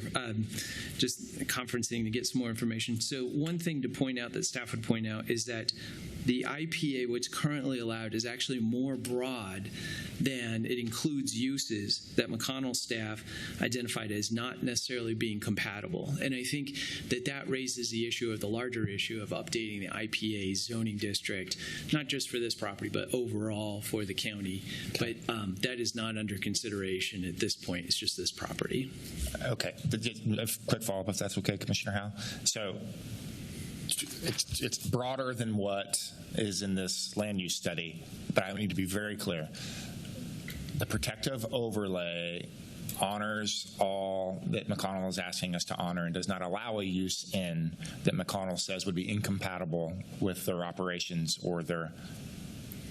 And I do not have that analysis in front of me. I've got what their comments are. I've got what is recommended, but I do not have the analysis of what specific land uses do they not match up with. Samantha Seeing, Assistant County Counselor, if I could help. If it's the will of the board to follow McConnell's recommendations, then we would need a motion to change. So what the motion that would be before you would be something like motion to approve the zone change and modify the protective overlay to indicate and adopt what McConnell's staff has indicated that it would, because in that case, the IPA is broader, but if you modify the protective overlay adopting the McConnell's, then it would also limit what was allowed in the IPA. But this would assure that every use is consistent with what McConnell wants. Okay. And Chairman Justin Wagner, County Councilor, if I could, I would want to supplement what Samantha just said is that any motion such as that would require a supermajority vote of 4 commissioners. But I think you could probably refer to the spreadsheet that if that was the will of the board, you could probably refer to that column titled McConnell staff as indicating what you would intend, how you would intend to effectuate that. Okay. That's very helpful, Samantha. Very helpful, Justin. I just publicly want to say I want to be supportive of this, but I want to be supportive of the relationship with McConnell. I publicly want to acknowledge that this is an incredibly important relationship and that I would not support anything if McConnell said this is not compatible to what we do as an Air Force base defending our country. So I walked into this discussion today thinking maybe we need to let this go back to make sure we get the language correct. And defer this to make sure that Planning Commission and planning staff can give us the exact language. But I'm open to the comments from the bench and my colleagues, but this is very important. I want to make sure we get this right. So go ahead, Scott. If I may, sir. A little bit dynamic, so thank you for the opportunity to speak. One thing that I've noticed is that on the table, if you go to the commercial uses, you'll notice that on the table it shows McConnell staff as indicating, and this is if I got it right, but it's indicating that animal care is one use that they find is compatible. However, that is not a use that is currently allowed under IPA. So it's not currently allowed on the property. So I guess what I'm trying to point out is that perhaps having a little bit more time to go through this and then present a language that would have everything spelled out about what is recommended might be worthwhile to have that dialogue. Okay. Do you want to make a motion or you got comments, Commissioner Howe? Just a comment, Mr. Chairman. Just wondering how much time will that take to do that? Is this like a deferral to bring this back, or can we just do this in a matter of a few moments and come back and take action? If possible, I'd be most comfortable with a deferral because that would allow for exchange of ideas. If we do it right now, I'm just afraid that we might be a little bit rushed and we might miss something, or I just am concerned about making sure that we get it right.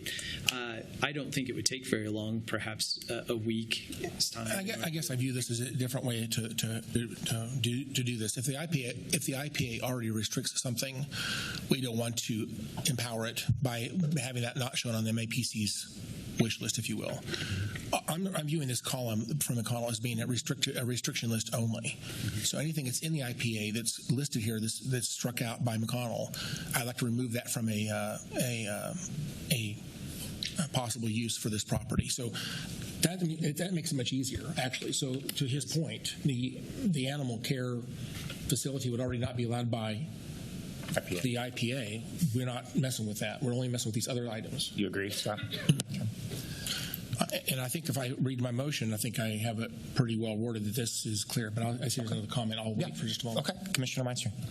Yeah, well, thank you, and I respect all the comments and the dialogue. I really, based on even new information today in the history of the 5-4 vote or whatever it was at the Planning Commission, 6-5, without all that information, and thank you, McConnell, for being available. I'm much more comfortable sending this back to Planning Commission. Let McConnell communicate directly with staff better. Let the Planning Commission understand better and have a more clear vote of a recommendation with or without the protective overlays or all the restrictions that may or may not be required. So, and then the fact that, Scott, you just mentioned that you need a little bit of time to look at a couple of things in that far right column. I think there's just too much hair on this that is new information, and so I'll respect what motion Commissioner Howe might make, but I'm going to be for sending this back to the Planning Commission. Okay. Commissioner Bluebow. Thank you, Chairman. And normally I don't ever like to drag these out. I want to keep going. I don't like anybody's project getting drug on, but I do have concerns with, I want to be very delicate with the relationship with McConnell and knowing that you have a new wing commander coming in, and I don't know how he's going to feel about, I don't want to upset the apple cart and the unintended consequences and stuff. So I think I would lean toward whatever we can to drag it out just a little bit longer. Okay, Commissioner Howe. Thank you, Mr. Chairman. I guess with all due respect, I mean, MAPC did approve it with their less of information. I think if this goes back, they're going to see a larger majority of MAPC supporting this because, again, this is moving the pendulum to be more in favor, I believe. I don't think it's going to go to be less in favor. It's going to probably be a larger, I think the vote would swing more to the right, if you will, if you say have more votes to pass it, if you will. Again, if we have the authority to adjust this protective overlay, our only concern is this list, but McConnell's already weighed in. They've given us the list that they would like to see us have. We have that data right now. Sending this back to MAPC, I think what they would do is they would simply adjust the protective overlay exactly like what we have today in front of us. I guess I see this as an unnecessary delay. We have all the information we need to move forward. I don't know. I guess I would be less. I have no reason. I have no problem going backwards. I just don't think it's necessary. I don't think we're offending anybody, and the delay. Time is money.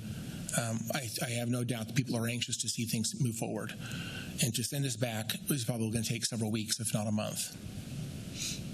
Do we know when the next meeting from MAPC is, and get this back on our agenda? How much time does this add to the approval of this?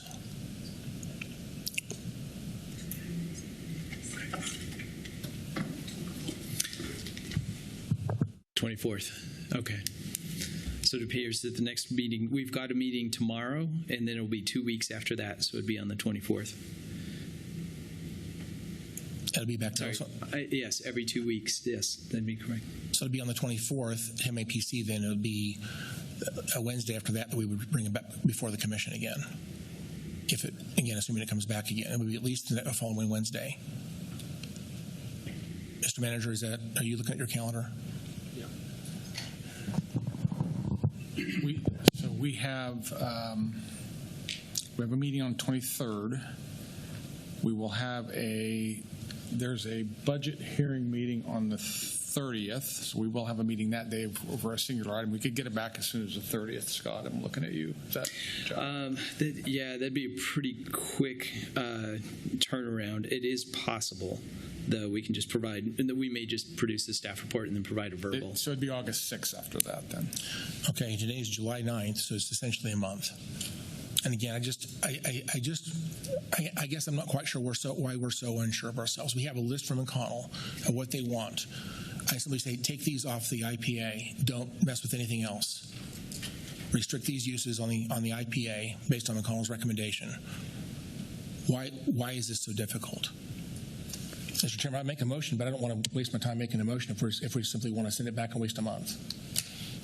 Okay, I think we do have just hearing the comments from the bench, I think there's a comfort level with making sure that the language is correct and there's communication formally. You're happy to make a motion, and we'll entertain a motion.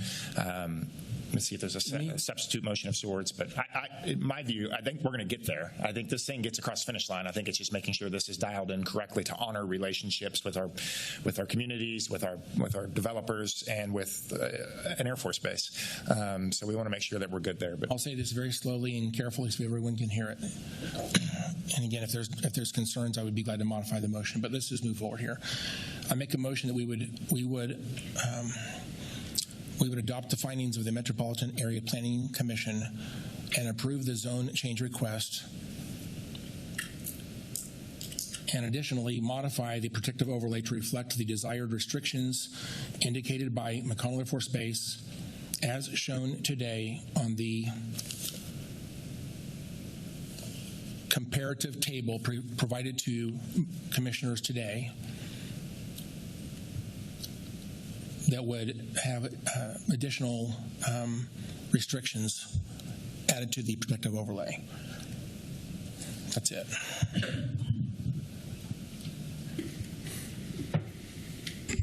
Sir, could you clarify whether the certain uses that are currently allowed in the IPA that McConnell Air Force Base has indicated they do not wish, whether that's included in the restrictions for today's motion? Let me interpret my own motion.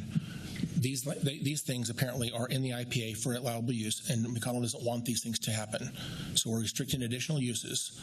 This last column on the table shows us things they don't want to happen. So I'm taking these things out of the IPA, as everything that's stricken in this column is going to be removed from the IPA. That's it. Thank you for the clarification, as I have to draft the resolution. Yes, I know you do.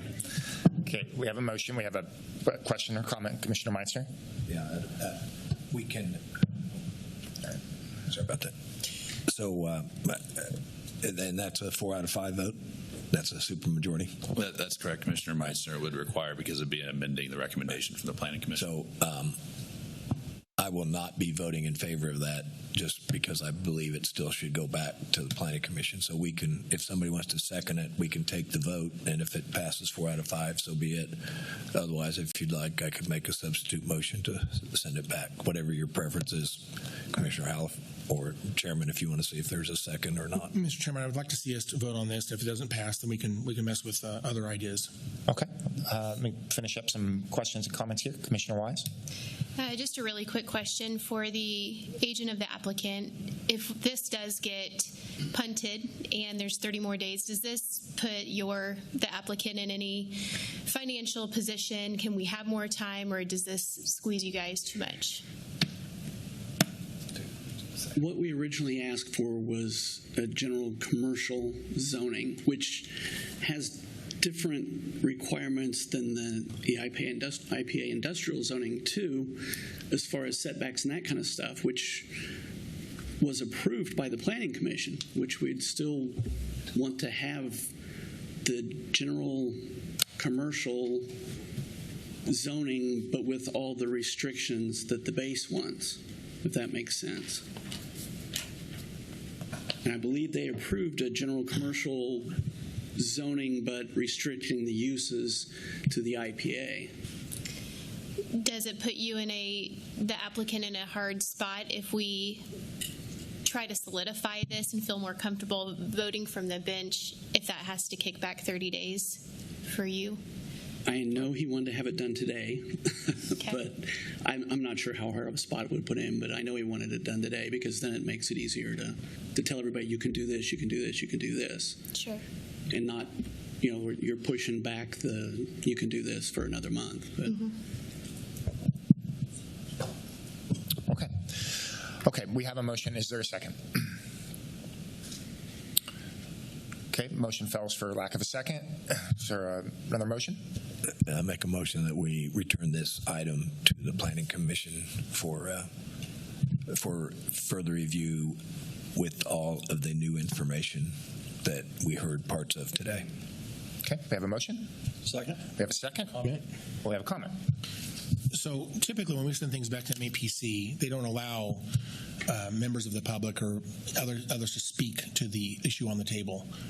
They simply take comments from the commission here, and they hear that, and they go back to the table and do some additional work. I think it would be important in this case for McConnell Air Force Base and the applicant to be able to share their opinion about the changes that are being discussed today. So I'll support this to go back to MAPC. I would say I'm discouraged that we're wasting a month to do what we already think is going to.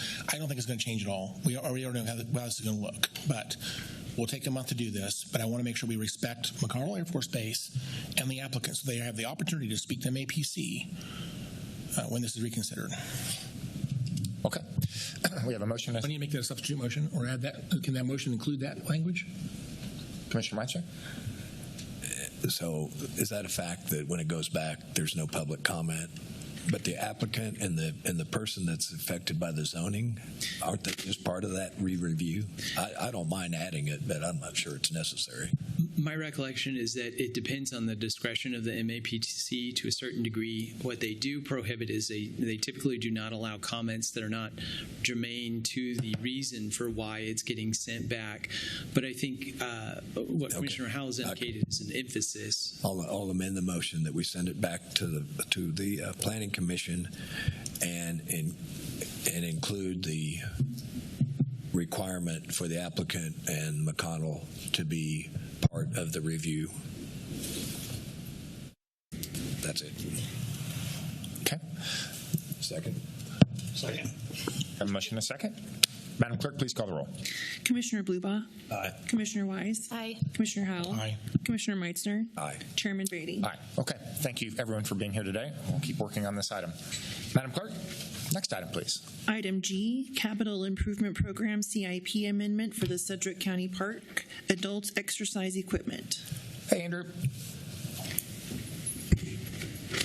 Good morning, Chairman and Commissioners. Andrew Diltz, Director of Facilities, here to present CIP amendment for Sedgwick County Park Adult Exercise Equipment. So the Sedgwick County Department of Aging and Disabilities, in partnership with the Kansas Department for Aging and Disability Services, proposes the development of an outdoor exercise space designed for adults age 60 and older, including individuals with disabilities. The project includes the installation of resistance-based exercise equipment in a shaded and accessible area adjacent to the Boundless Playground at Sedgwick County Park. This initiative promotes physical activity, social engagement, and overall wellness in a welcoming, low-impact environment. Supported by the Rotary Club, who care for the Boundless Playground, this project encourages multi-generational interaction by creating a shared space for both older adults and children. The exercise area will feature 11 resistance-based exercise stations, including 5 stations that are wheelchair accessible, designed to accommodate up to 28 users simultaneously. The exercise equipment will be securely mounted to a 45 by 45 concrete slab. A durable fabric mesh awning supported by steel columns will provide shade over the equipment and activity area. And per the manufacturer's guidance, the awning will be removed in the fall and reinstalled in the spring. Sedgwick County Parks will perform this task and also assist with ongoing maintenance.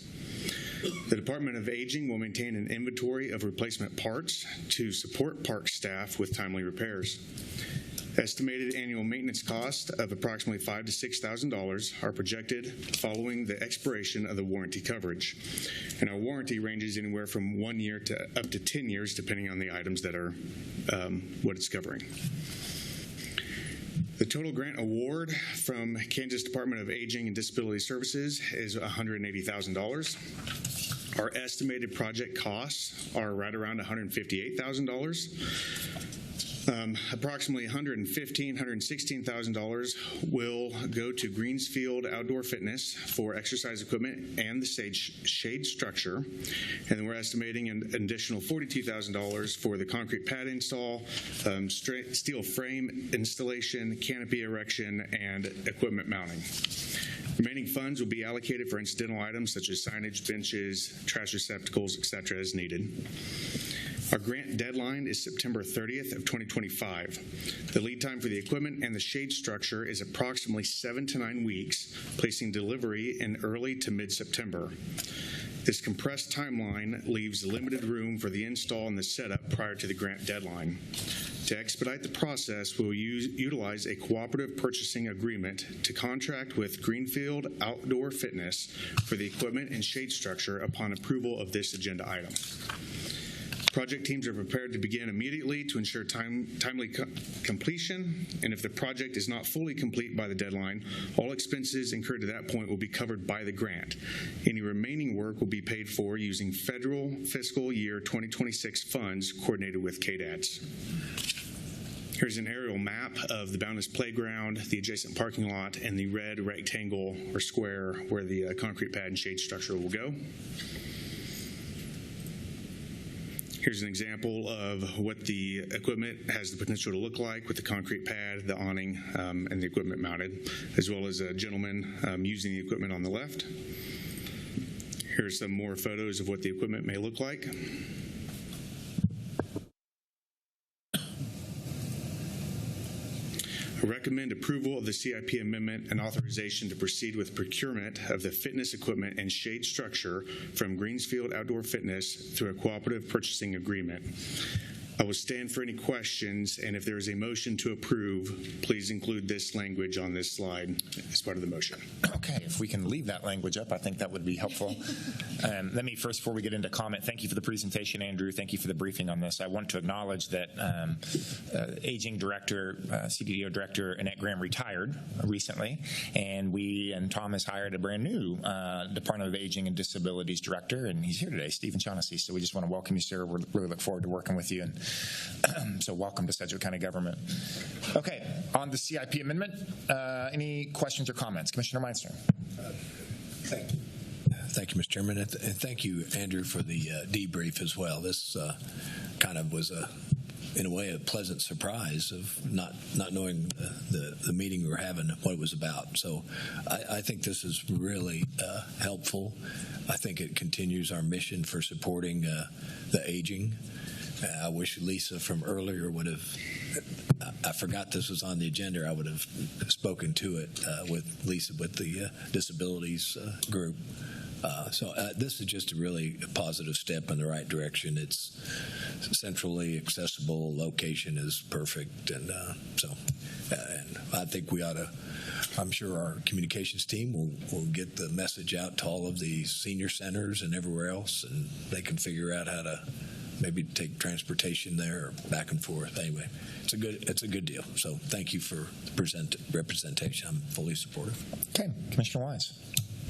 I'll echo what Commissioner Meitzner said. Thank you for your work on this and for finding a grant that could support our aging community. Sedgwick County Park is busy with walkers, and I love that you're placing this right next to a playground, so generational experience there is going to be really neat to see. So thanks for your work on this. It's really going to be a gift to Sedgwick County Park. Okay. Commissioner Howe.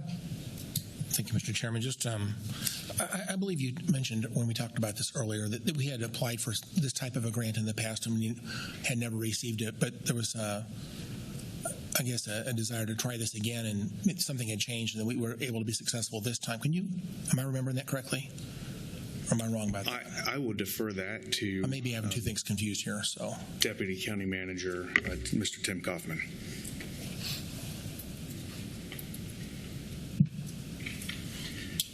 Good morning, Chairman and Commissioners. Tim Kaufman, Deputy County Manager. Commissioner Howe, you're correct. So about 7 years ago, Annette and I had started talking about ways that we could increase amenities at Sedgwick County Park, particularly focused for senior utilizers. And so we applied, I think, 2 different years to AARP. They had some funding available in the community. What we had envisioned was something much smaller scale than this. We were not successful in that grant application either year. We got sidelined by the pandemic, and now we're at a point in time where, as I talked to aging staff about this particular project that we had pursued in the past, I'd like to credit Monica Sissel because she identified that we had an opportunity with some current funding to be able to pursue this, and we've been in close contact with KDADS. They're the ones that have to approve this expenditure as well, and they've been very supportive. They really like this idea as well, where it's going and how it's going to be used. I guess 2 more follow-up questions. Are we planning to do this, and is there a likelihood we'll be able to get this type of grant in the future for additional projects and that type of thing? Is this like a one-time opportunity?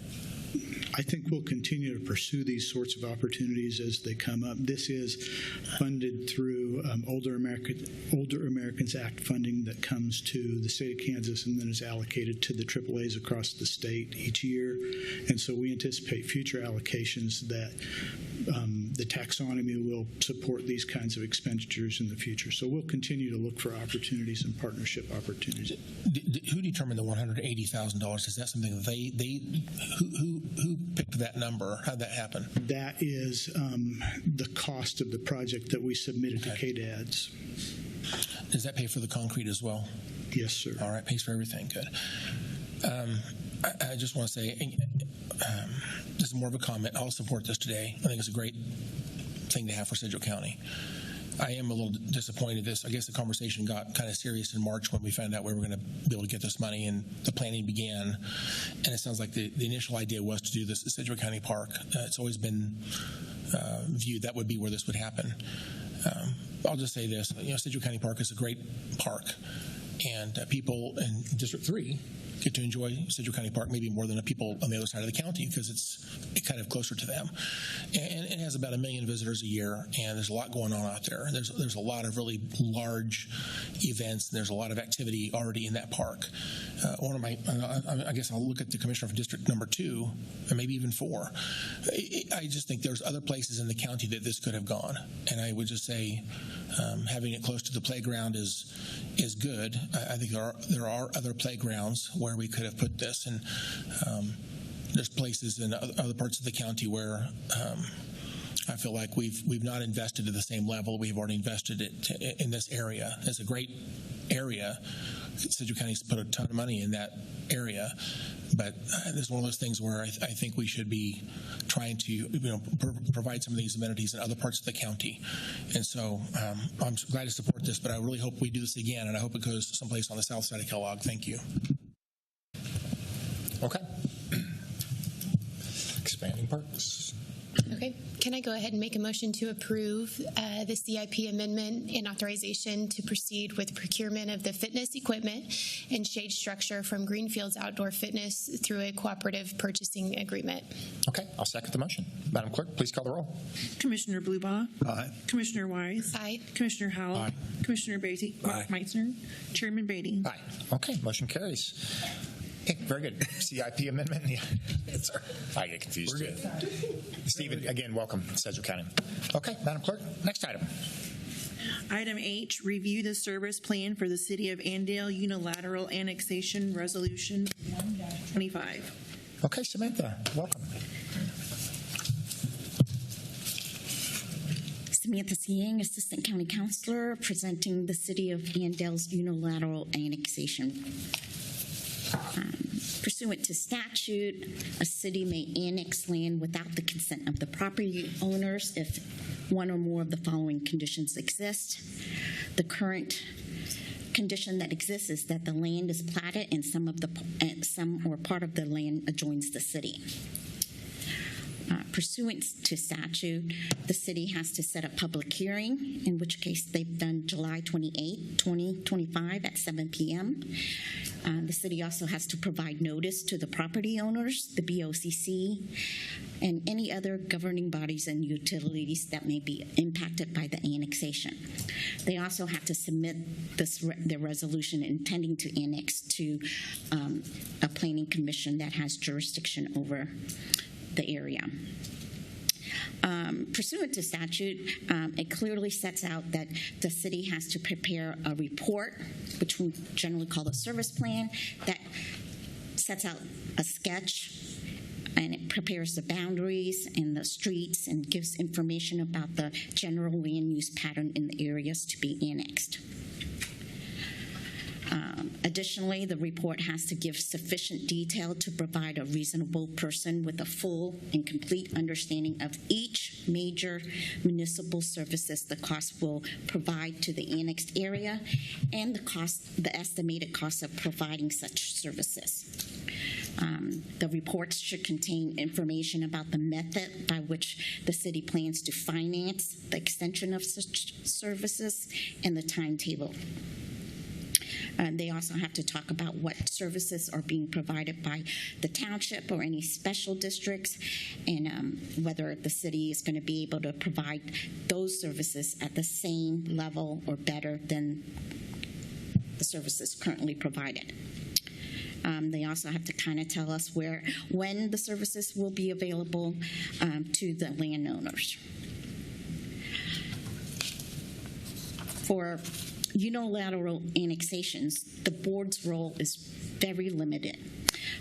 Case A 12-531 requires the board to hear a hearing 3 years after annexation to consider whether the city has provided the services as indicated in the service plan.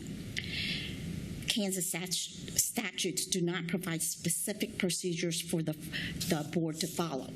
So for that reason, the board has adopted a county policy, Resolution 109-2012, which included a step for the BOCC to review the service plan to potentially make comments to the city prior to annexations.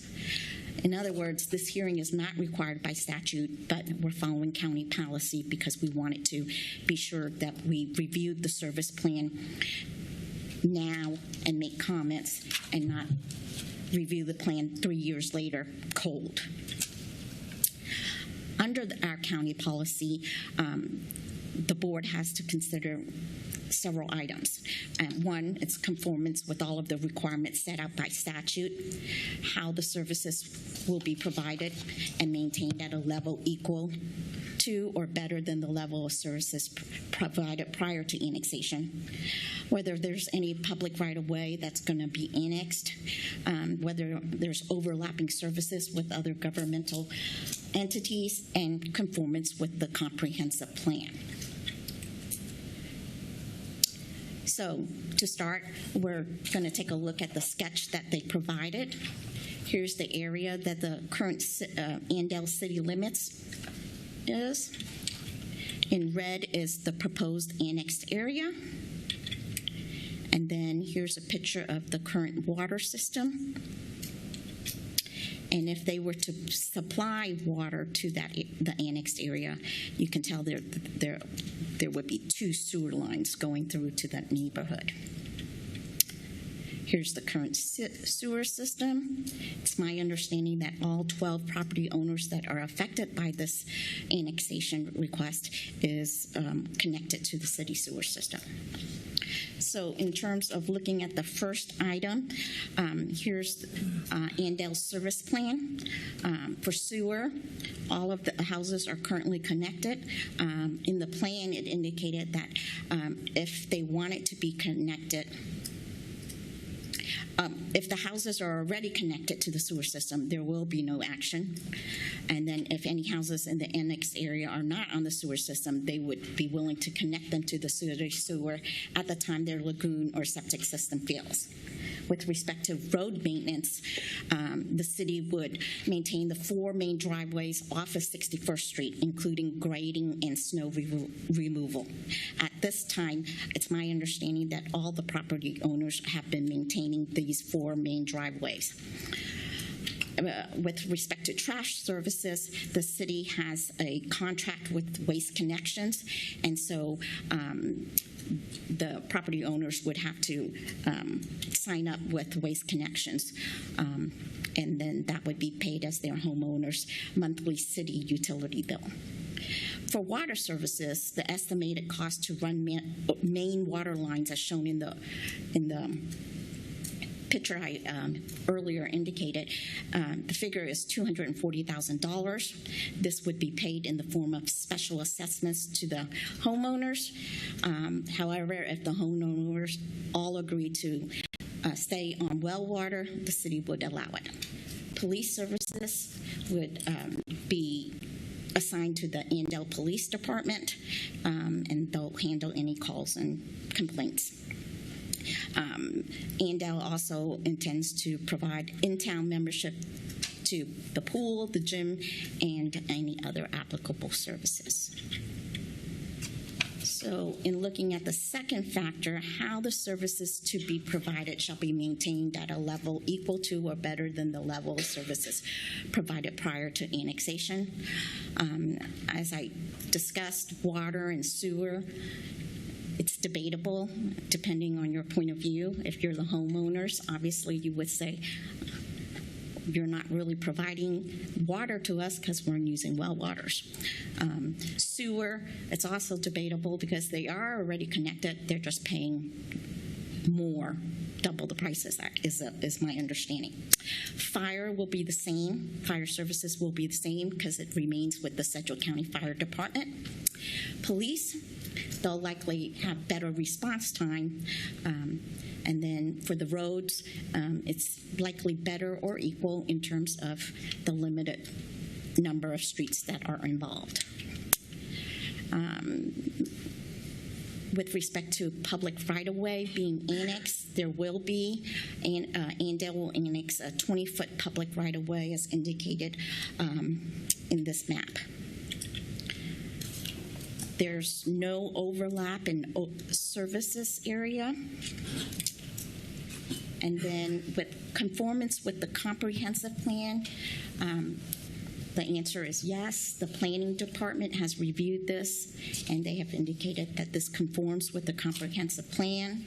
This went before the planning commission, which by statute, the planning commission has to review it and make a finding of compatibility or incompatibility. This was before the MAPC on June 26. After hearing from 2 property owners, the MAPC found that the proposed annexation is compatible with the comprehensive plan, but it was by a vote of a 6-3. The recommended action today is to receive and file the City of Andale's resolution, the Planning Department's report, and the MAPC's finding of compatibility with the comprehensive plan. You can also either direct the county councilor to notify the city regarding any comments the board has regarding the service plan. However, it's my understanding that the city administrator and the mayor is present today, and they can answer any questions, so obviously they are here to hear whatever comments you may have. Or you can ask direct the county councilor's office prepare a resolution stating findings made by the board regarding the service plan, or direct a county representative to appear and testify at the hearing held by the city on the proposed annexation. So I can stand for any questions as well as the city representatives. Yes. Okay, Samantha, I appreciate it. Just to be very clear, this is a receive and file type. We have no authority in this matter in regards to approving or not approving this unilateral annexation. Is that correct? By state statute? That is correct. Okay. Before we move into comment, why don't we Mayor Martin, you're here today, and we want to make sure that we give you an opportunity to share with the commission. And so, yeah, please, yeah. ANDALE Mayor Charlie Martin.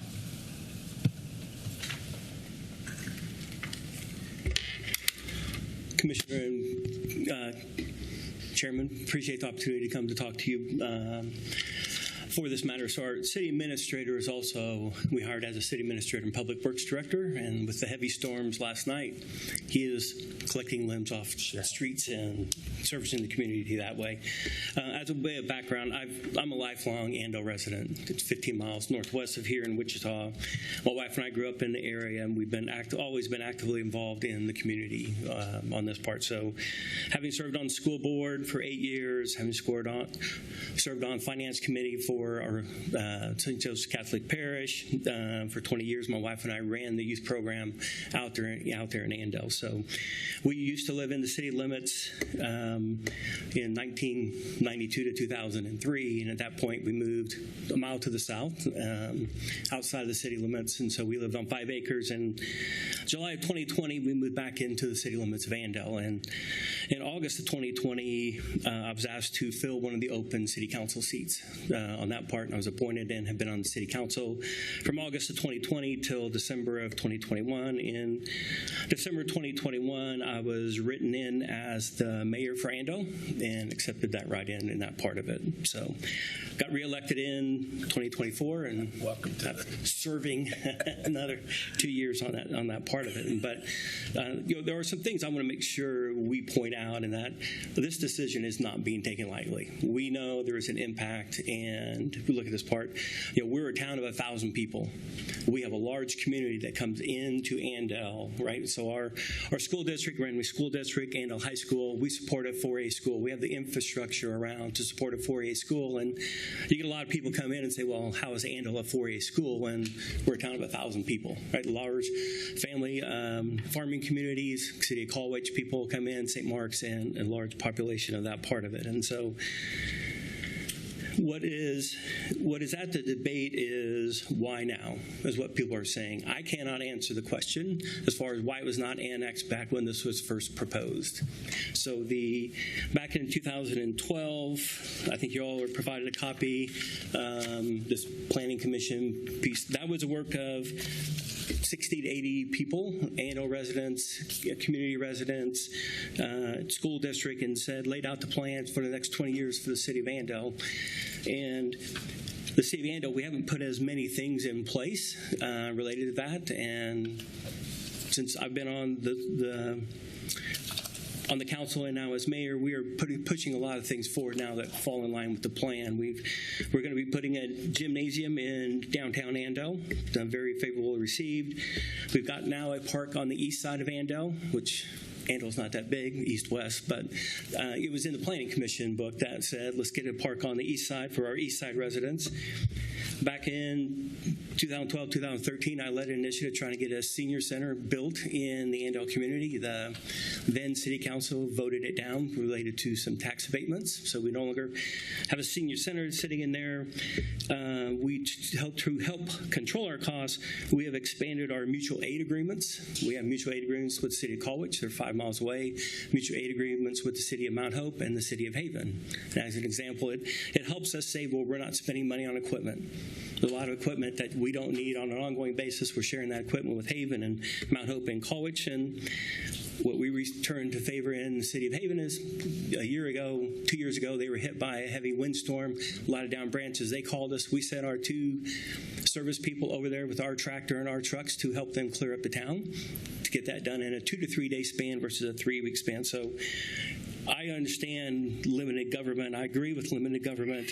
But in this case, the people that are in the proposed annexation, they right now receive all of the city amenities that we offer as a town. So some of those amenities we had to take away. So we have a public dump site that we had to close down 2 years ago. We had to lock up, I should say. 2 years ago, we had a lot of people from outside the city limits dumping trash and illegal stuff there, and so we had to put it under lock and key. And when we put it under lock and key, the citizens in that area wanted to know why they could not use the city of ANDALE's dump site. It's like, well, you live outside the city residents on that part of it. We've had people in that area use our city pricing for public pool. I mean, it's a $30, $50 savings, nothing significant. But so there are people in there using the amenities of our town that aren't paying for those services in that part. So regarding the sewer system, back in when we went to the Planning Commission, our ANDALE Area Planning Commission, they approved 1 road, 1 house, and that part, and they wanted to come and ask to connect to city sewer. And if you're not hooked to the city sewer, you've got to and you live in the country, you've got to have an alternative septic system. My daughter lives in the country. She has an alternative septic system. That cost her about $20,000 to put in an alternative septic system. She pays around $800 to $1,500 a year to just have it serviced, make sure it meets the EPA requirements and all that part, and that's barring no unforeseen repairs and maintenance that go on. And so that sewer service is provided to those residents. At that time, the residents decided not to get city water. I don't know why they didn't ask for city water when they were asking for city sewer. I live in town. I have a water well that I use because it's cheaper to use the water well to water my grass, but I'm hooked up to the city sewer system for everything that's in the house on that part. And so, again, we're having the hearing to get more facts and circumstances so we can understand what's going on. We've met with Commissioner Wise and County Manager Tom Stoltz to here is the ANDALE side of the story. Here's what's going on. Unfortunately, we were not invited to the June 26th meeting. At least I don't think we were, that I know of. I wasn't. To give the side of that for ANDALE. And I think after talking to Commissioner Wise and County Manager Tom Stoltz, right, I think the side of the ANDALE is being felt of that. Yes, it sounds unilateral. It is unilateral, but when I got on the council in August of 2020, the first question asked me is, why are those residents not annexed? I just moved into town, which became a lifelong resident. I was like, what do you mean? They live right there. They connect to the city. They are annexed. They're like, no, they've never been annexed. In that time, we've had another city council member get elected, and the first question is, why is this? When are you guys going to annex this land? And so nobody in the town understands why this land has not been annexed. And I understand from the residents on that side of it, nobody wants to pay more property taxes. I don't want to pay more property taxes. 40% of my taxes go to the city of Andale. The rest goes to the county and the state and everything else. And so I know there's been some numbers thrown out there without dollar amounts thrown out there. I just want to make sure people know. So there's the 40% tax increase that people are talking about. It's $2,500 a year, $208 a month. So there's rumors out there that saying it's $30,000 a year. That's not per household. That's the total property tax increase that would go for those 12 houses. Provided the number provided by them, $30,000 over 12 houses is $2,500, $208 a month. They pay double the sewer fee. Current our city sewer fee is $25 a month. They pay $50. If they were annexed, that they would have those savings. It goes down $25 a month, so they're down to $183 a month. To clarify, to access those houses, those are private driveways. Andale has no right to go onto the private driveways. So people talk about road maintenance and what's going to go on. Well, right now they're private driveways. I can't. What else other service can I give them? They don't. Andale doesn't do anything on my driveway, and that's those are long driveways that they wanted to do off that. City water access. If they want to have city water access right now today, they do not have to. So that number is 0. If a house is ordered, if we follow our city ordinances, as we follow the city ordinances, we don't provide city water unless that area asks for it, which I understand they don't want. So we're going to honor that part of it. Our regulations say if a house is sold, the buyers will have to hook up to city water. And we've talked about as a council that to hook up one house there is not cost effective. We would allow them to have a written variance and say we don't want to be hooked up to city water. We currently have houses in Andale. The water system got put in the 1990 timeframe. We already have current houses in the city limits that are not hooked up to city water. So that's evidence that we will follow our regulations and the guidelines on that part of it. Regarding 911, anybody that calls, like if I'm a city resident of Andale and I call 911, it goes to dispatch, they will dispatch the Andale Police Department. And talking to our police department, anybody in that annexation, they call 911, Andale Police Department will be the first ones first ones to dispatch to the site. So it's all those services are there. City trash service, we get by waste connections. Coincidentally or not coincidentally, those residents negotiate their own contract. They're also using Waste Connections. They get picked up on Friday on the same route that my citizens get picked up on Friday. Seems like that's a city amenity that's in there. The city dump site, people are using our city dump site. They get annexed back to be able to use the city dump site. They're not going to have to travel into the West Yard to be able to dump there and pay a fee. We provide that for free.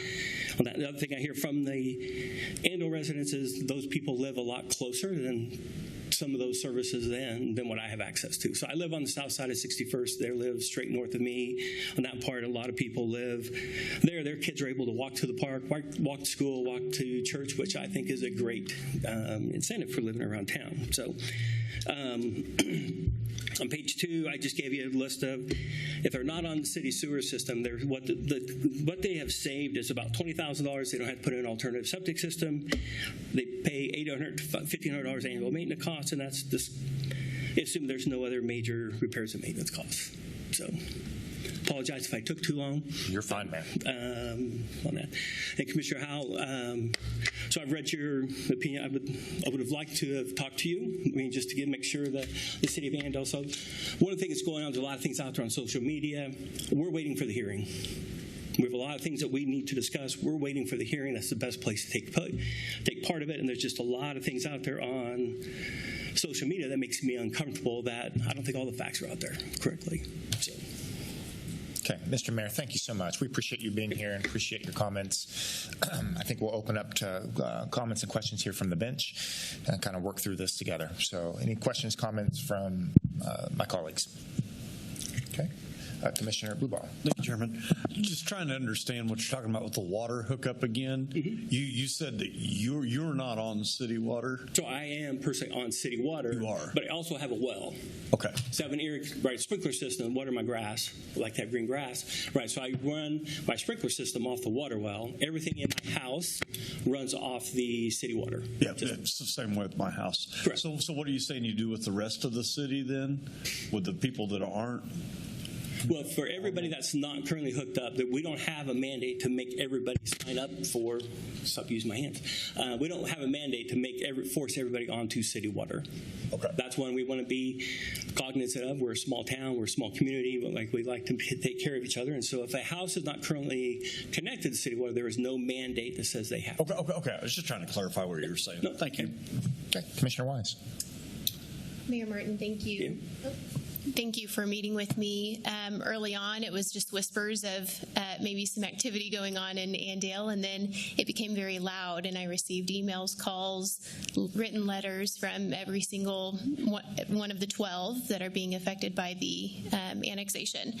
It's a hard spot to be in as their elected official because they are county. They don't have protection or a voice with the city council. They do with the county commissioner, but in these annexations, I don't have ability to help, and I don't like that. And I think you know that. We've talked through all of that.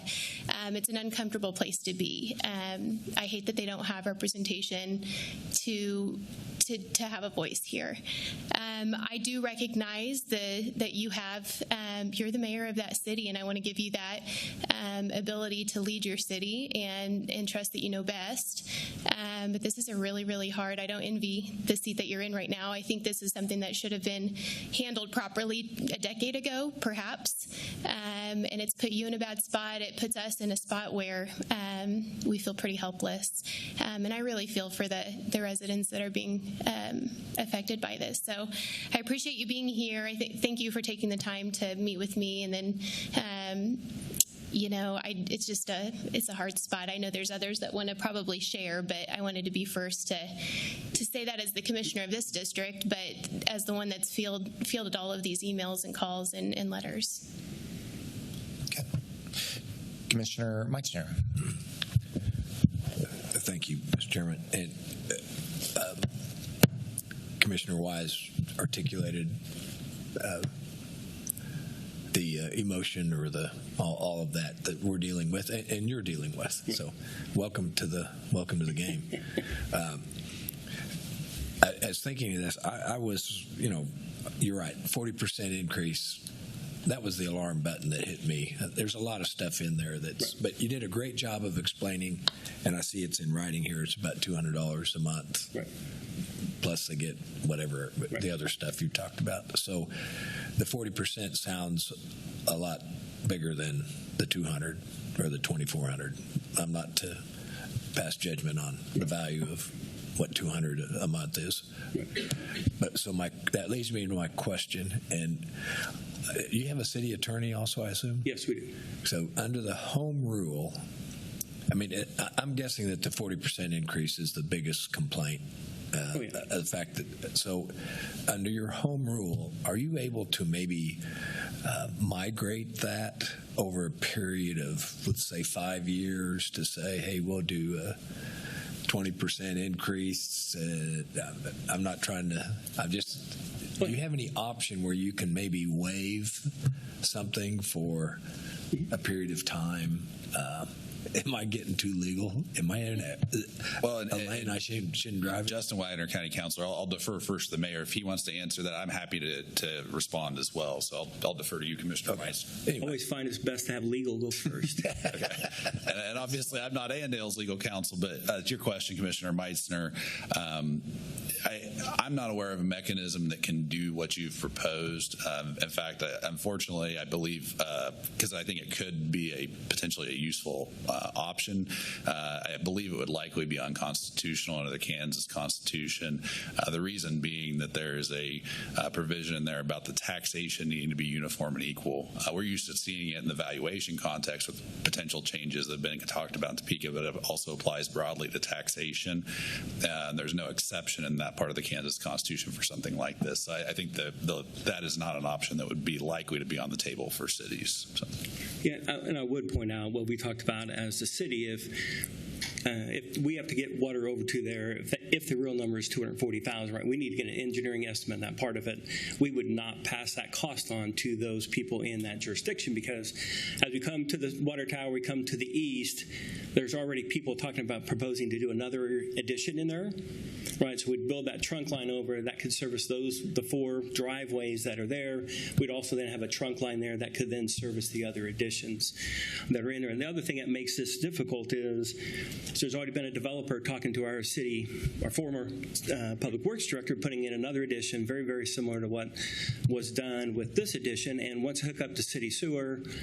And in fairness, once I heard about it, I went out and talked to the developer and said, well, why is the city, why would we grant you access to the sewer system, and why would we not annex you? And that was not favorably received. But it should, to me, that's the way it should have been handled a decade ago, which is, if you're going to hook into the city sewer system, you get this advantage of the savings on that part of it.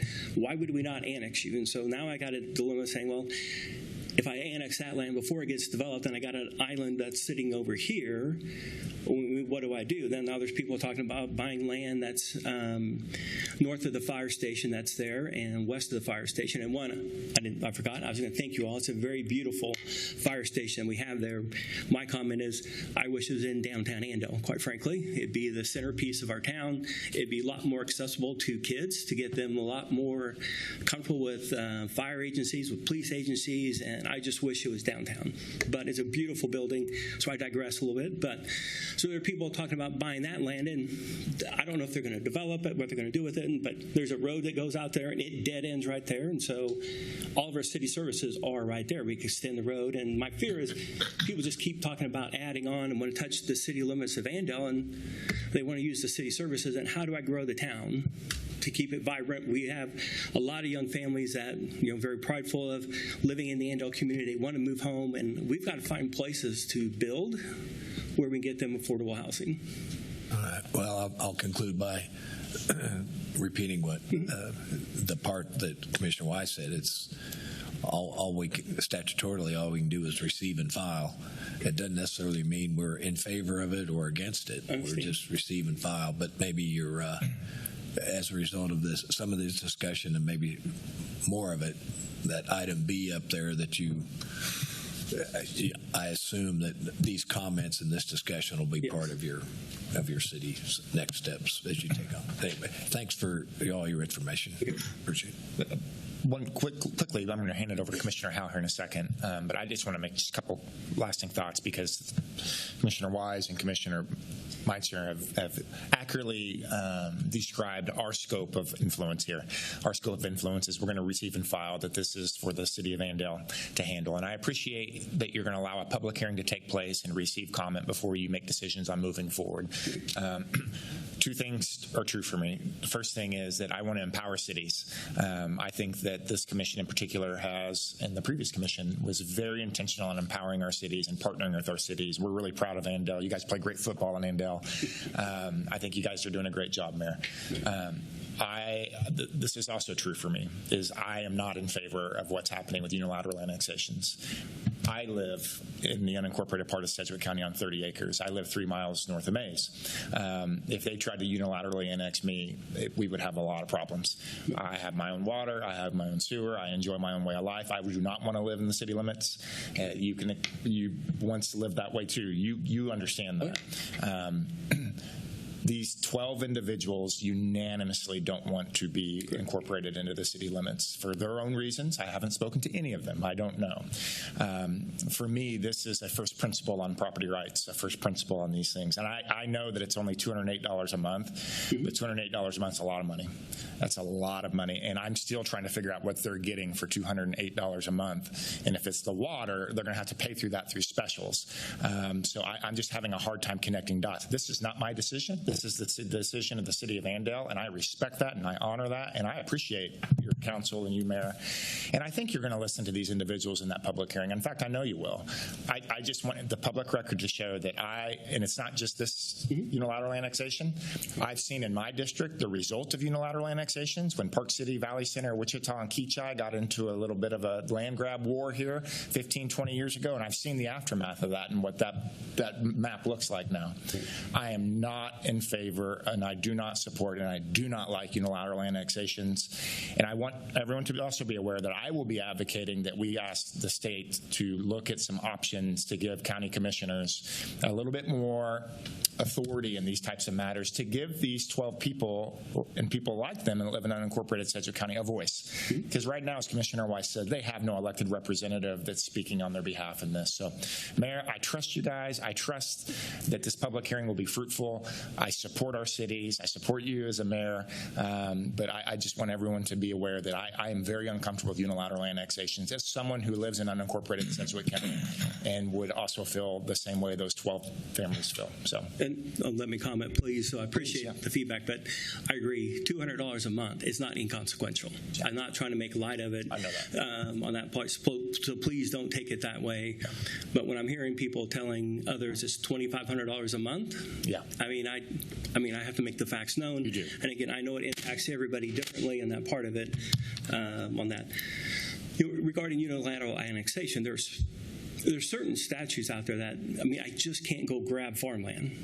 Right? And so that's what people are talking about. Oh, you're going to go grab this land. It's like, well, I can't grab farmland. That one, grab sounds the bad word, but when land gets annexed, when land gets developed and it's platted and it's right next to your city, the $208 a month on that part, well, they have everything that I have currently too. So some of it is they're paying for the services they already currently get. Yeah. Right? As a small community, there's only a certain amount of services I offer. Right? City water, city sewer, police protection. We started funding Mount Hope EMS as part of the city. Now, Mount Hope EMS, took a different direction, and so they're not going to service our area any longer. But, police protection, we're always going to do.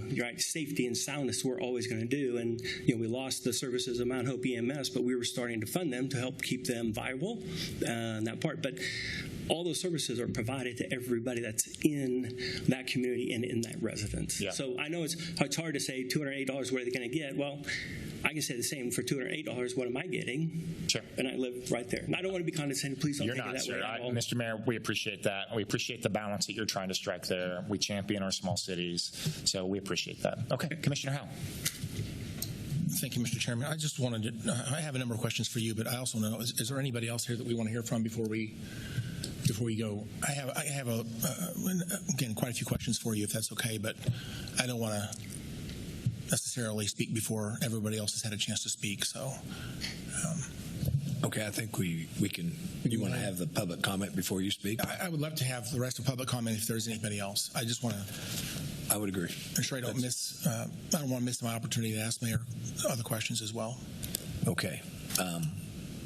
With that, any other comments right now to the mayor? I don't see any, so we will now open up the meeting for public comment on this. I know there's a couple people that signed up, but so I don't have that list. I think it was just the mayor. So, I'm sorry? I think it was just the mayor that signed up. Oh, okay. Well, then is there, so we'll open it up officially for public comment. Is there anybody from the public that would like to address this issue? If there is, please come forward. Don't see any. Okay. So we will close the public comment and we'll bring the discussion back to the bench. And therefore, I will refer back to Commissioner Howell. Thank you, Commissioner Meitzer. So I'm reading some of the information that's been provided to me. It's interesting. I have like 5 different documents, and some of the stuff is not consistent from document to document, so I'm a little confused on a few details. On one of the documents on page 79 in our backup material, it says that the city would maintain the 4 main driveways off of 61st Street, including grading and snow removal. Does that mean the entire road, or is that just simply an entrance off of 61st?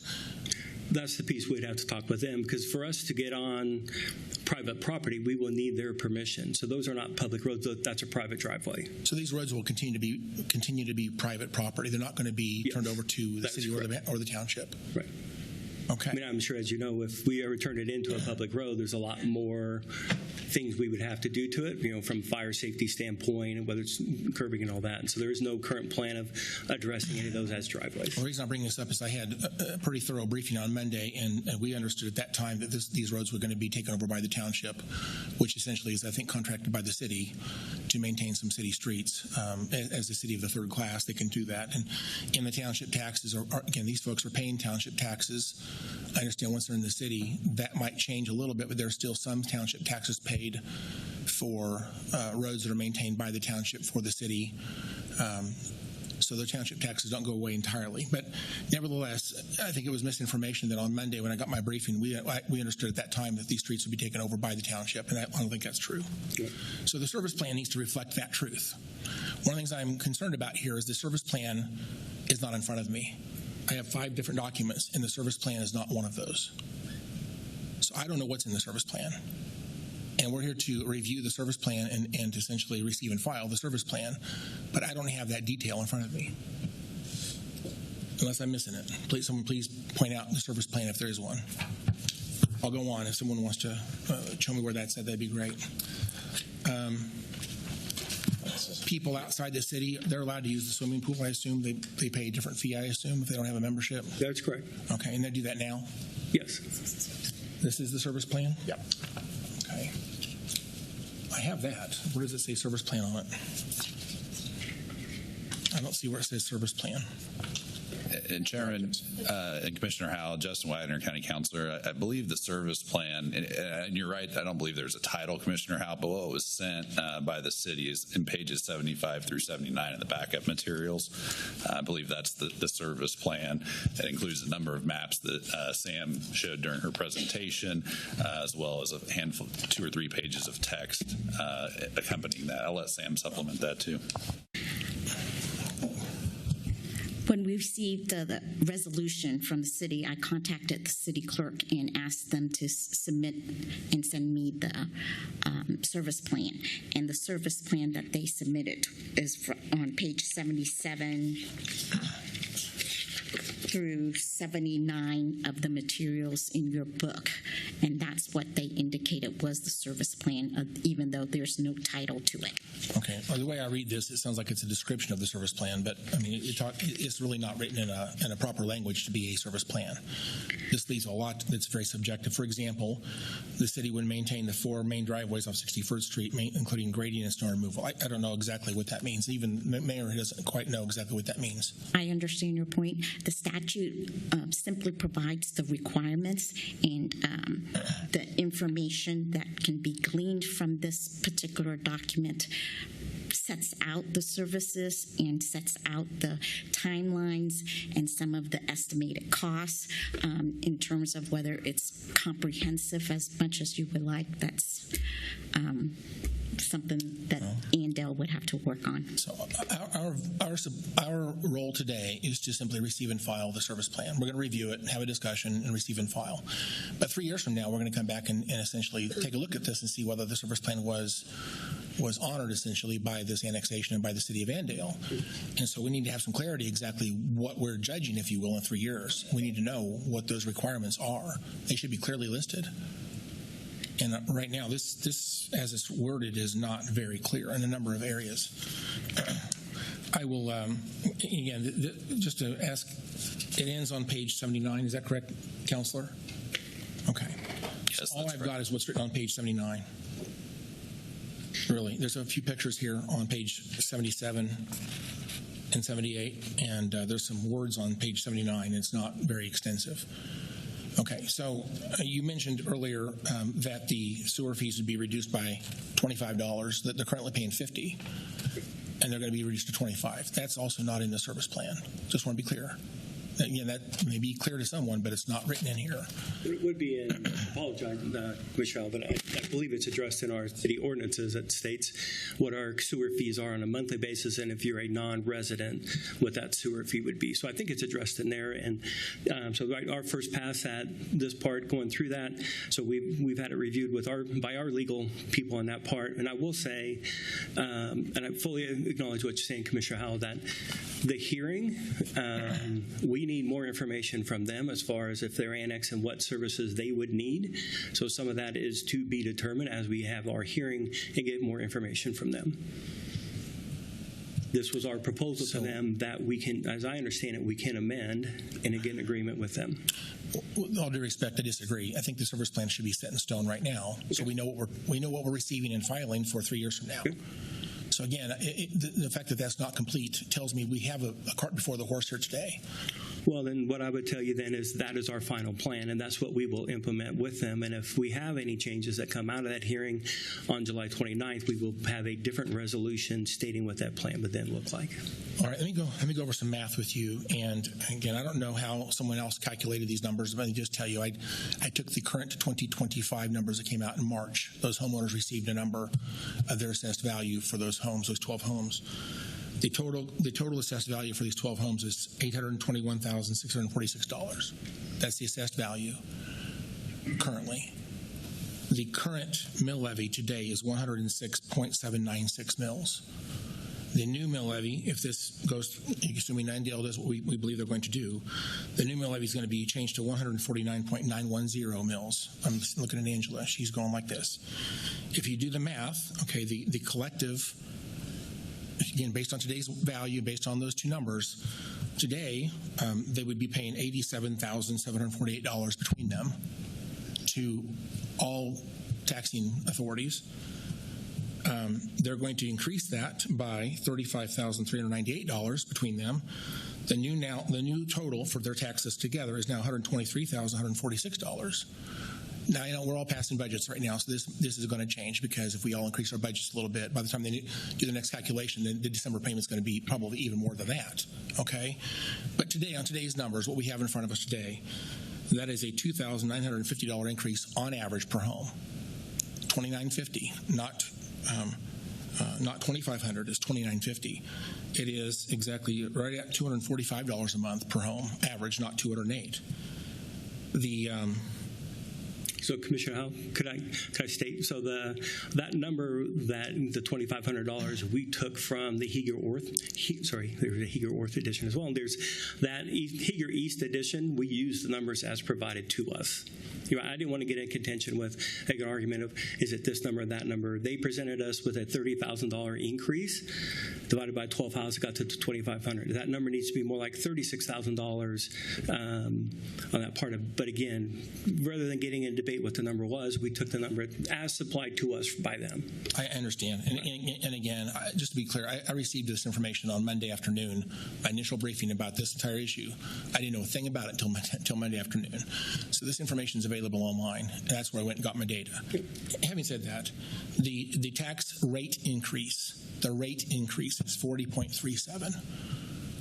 Okay, so we wonder where the 40% came from. It's a little more than 43 mills between the two numbers I gave you. That's 149.91 versus 106.796.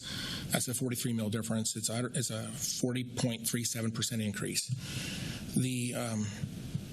It so happens this annexation, even though it's just 12 homes, will increase the assessed value of the city by 7.5%. Because these are fairly expensive properties. The city's assessed value by annexing 12 homes is increased by 7.5%. That's significant. Okay. Now, that's all information that's just interesting. It doesn't change anything we have to do today.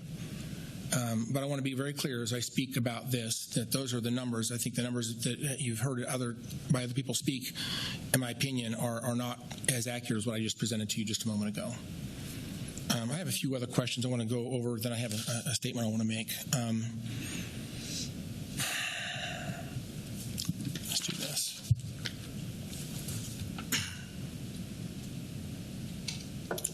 we know why MAPC voted 6-3? Did they provide any commentary as to why they voted 3 votes against this? What was their role?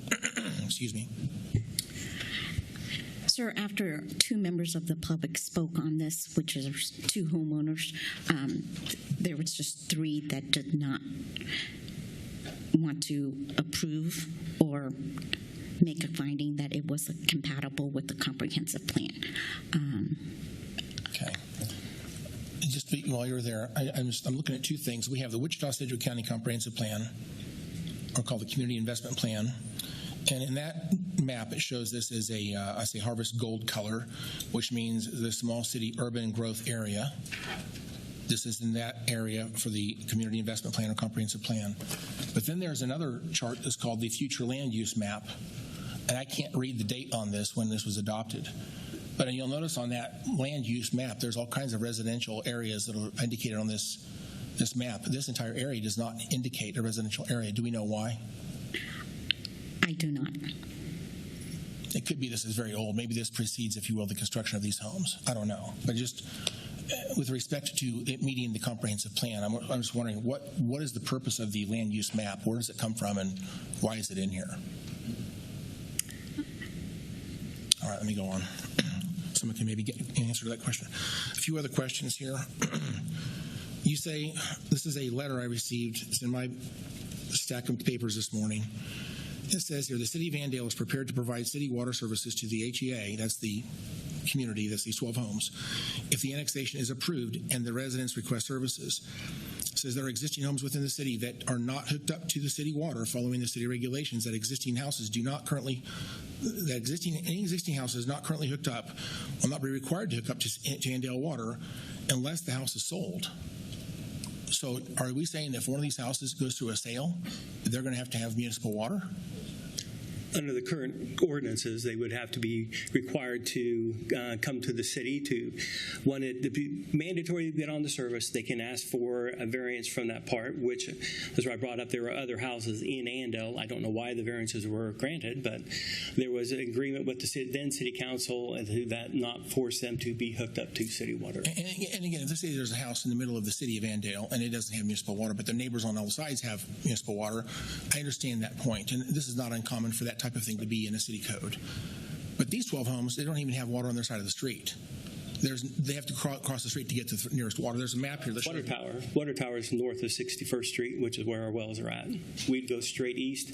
To me, we'll have to do an engineering study because we could go straight east from the Water Tower, which is on the north side of 61st Street. We have a water line. I'm trying to remember if it's a 6-inch line or an 8-inch line that is currently just south of 61st Street. I don't know if we can bore under the 61st Street to get. Is that a more cost-effective way of getting them water? But right now, we do have water on the north side of 61st. I guess what I'm saying is, unless you change this code, the first house that sells after we do this today, there's a $240,000 price tag that someone's going to have to pay for. But it won't be borne by them. That will be right. That's what I'm saying. We have to build the trunk line to get over there. The residents pay for from their curb to their house. So the last page on the handout I gave you guys, we just completed an addition over there. South of 61st Street, and those were the specials of what we had to do. And so the city got the trunk line there for them to hook from the curb to their house is what they're paying for, and there's specials that are associated with that part. Here's what I would tell you, Commissioner, I'm a finance and accounting guy. Would I pay $240,000 to hook up one house? I won't. That's not cost effective. It's not good use of taxpayer money. But if there was somebody that was over there that they wanted it and the annexation goes through, we will get water to them at the cost to the city. I mean, that's right. That's the potential downside of the annexation. So it's not without risk to the city that we will get the trunk line over to them and we will hook them up. More likely than not, from talking to the residents that are over there, and a lot of these are friends. I don't think we'll be before it or after it, but right. If they don't want to be hooked up to city sewer, I'm not going to waste. Or sorry, city water. I'm not going to waste $240,000 to hook up one house. That's not cost effective. It's not good use of taxpayer money. Okay. Thank you for answering that question. So let me go on a little bit further. It says on other city amenities, 911 dispatch with mutual aid and understanding between Sedgwick County Sheriff's Office and Andale Police Department. Andale Police are dispatched for 911 calls from the HEA. So currently, right now, Andale Police and the Sheriff's Office both respond to calls in the HEA today because of that agreement. It says, and so again, I understand this. Once this is done, that's exactly how we're going to be in the future. That's not changing. There's no difference in police access as well. So the response by police is not changing under the annexation under consideration today. So there's no change. It's a service. I guess what I would respectfully point out, Commissioner Howell, is that our Andale Police Department is paid for by Andale residents, and Andale Police will be the first ones on that spot. And talking to our police department, like they need to be the first ones there, right? This is a life matter. It could be a burglary, whatever. I'd be disappointed if our police department was not the first ones there. So they have access to that amenity, but they're not paying for it. I understand the sheriff they're under that sheriff part of it, but it's, if I call 911, I live south of 61st Street, I'm paying for the Andale Police Department to be the first ones there. And so I got young couples coming to ask me, how is this current, if that land not being annexed, how is this currently fair and equitable to them? Yeah, right. They're paying for all that, and they're saying, Charlie, they're struggling to make a living, just like this $200 is not inconsequential. Well, the increased tax burden on them to get the same type of amenities is taxing to a lot of our younger population, because I'll just say it, it's not cheap to live in Andale. Right. Just curiosity sake, how many officers are in your police department? We currently are down to 2. So again, a portion of the cost, there's over nearly 1,000 people, a little bit less than 1,000 people who live in Andale, based on the 2020 census, a little bit, like 940 roughly. Right. So they're providing, these 2 officers are providing police protection for roughly 940 people. Yep. We're going to add 12 homes, which again, arguably is probably 30 or 40 people, we would say. And it's again right across the street. So the cost to the city of Andale for them to do that is not very much. Again, the city is going to receive about $35,000 additional revenue. Right. So our current police department do drive along 61st Street, and they are monitoring the houses that are there. Okay. I appreciate your answer. Let me just say this, Mayor Martin. I know you have a hard job, and I appreciate your leadership. And I know this is not easy. You said something earlier. I think this is really the most relevant point here, is that Andale did have an opportunity when this was platted that they could have annexed this before these homes were built. And unfortunately, that did not happen for whatever reason. And I think there's probably stories about that we could go back and dig up if we wanted to. And because of that, I want the city of Andale, the city council, to know, and you, Mr. Mayor, that I appreciate your service to the city and really being a good partner in this county. And I don't want to criticize you personally in any way. You are using the tools that the laws of the state of Kansas have given you, and I don't blame you for doing that one bit.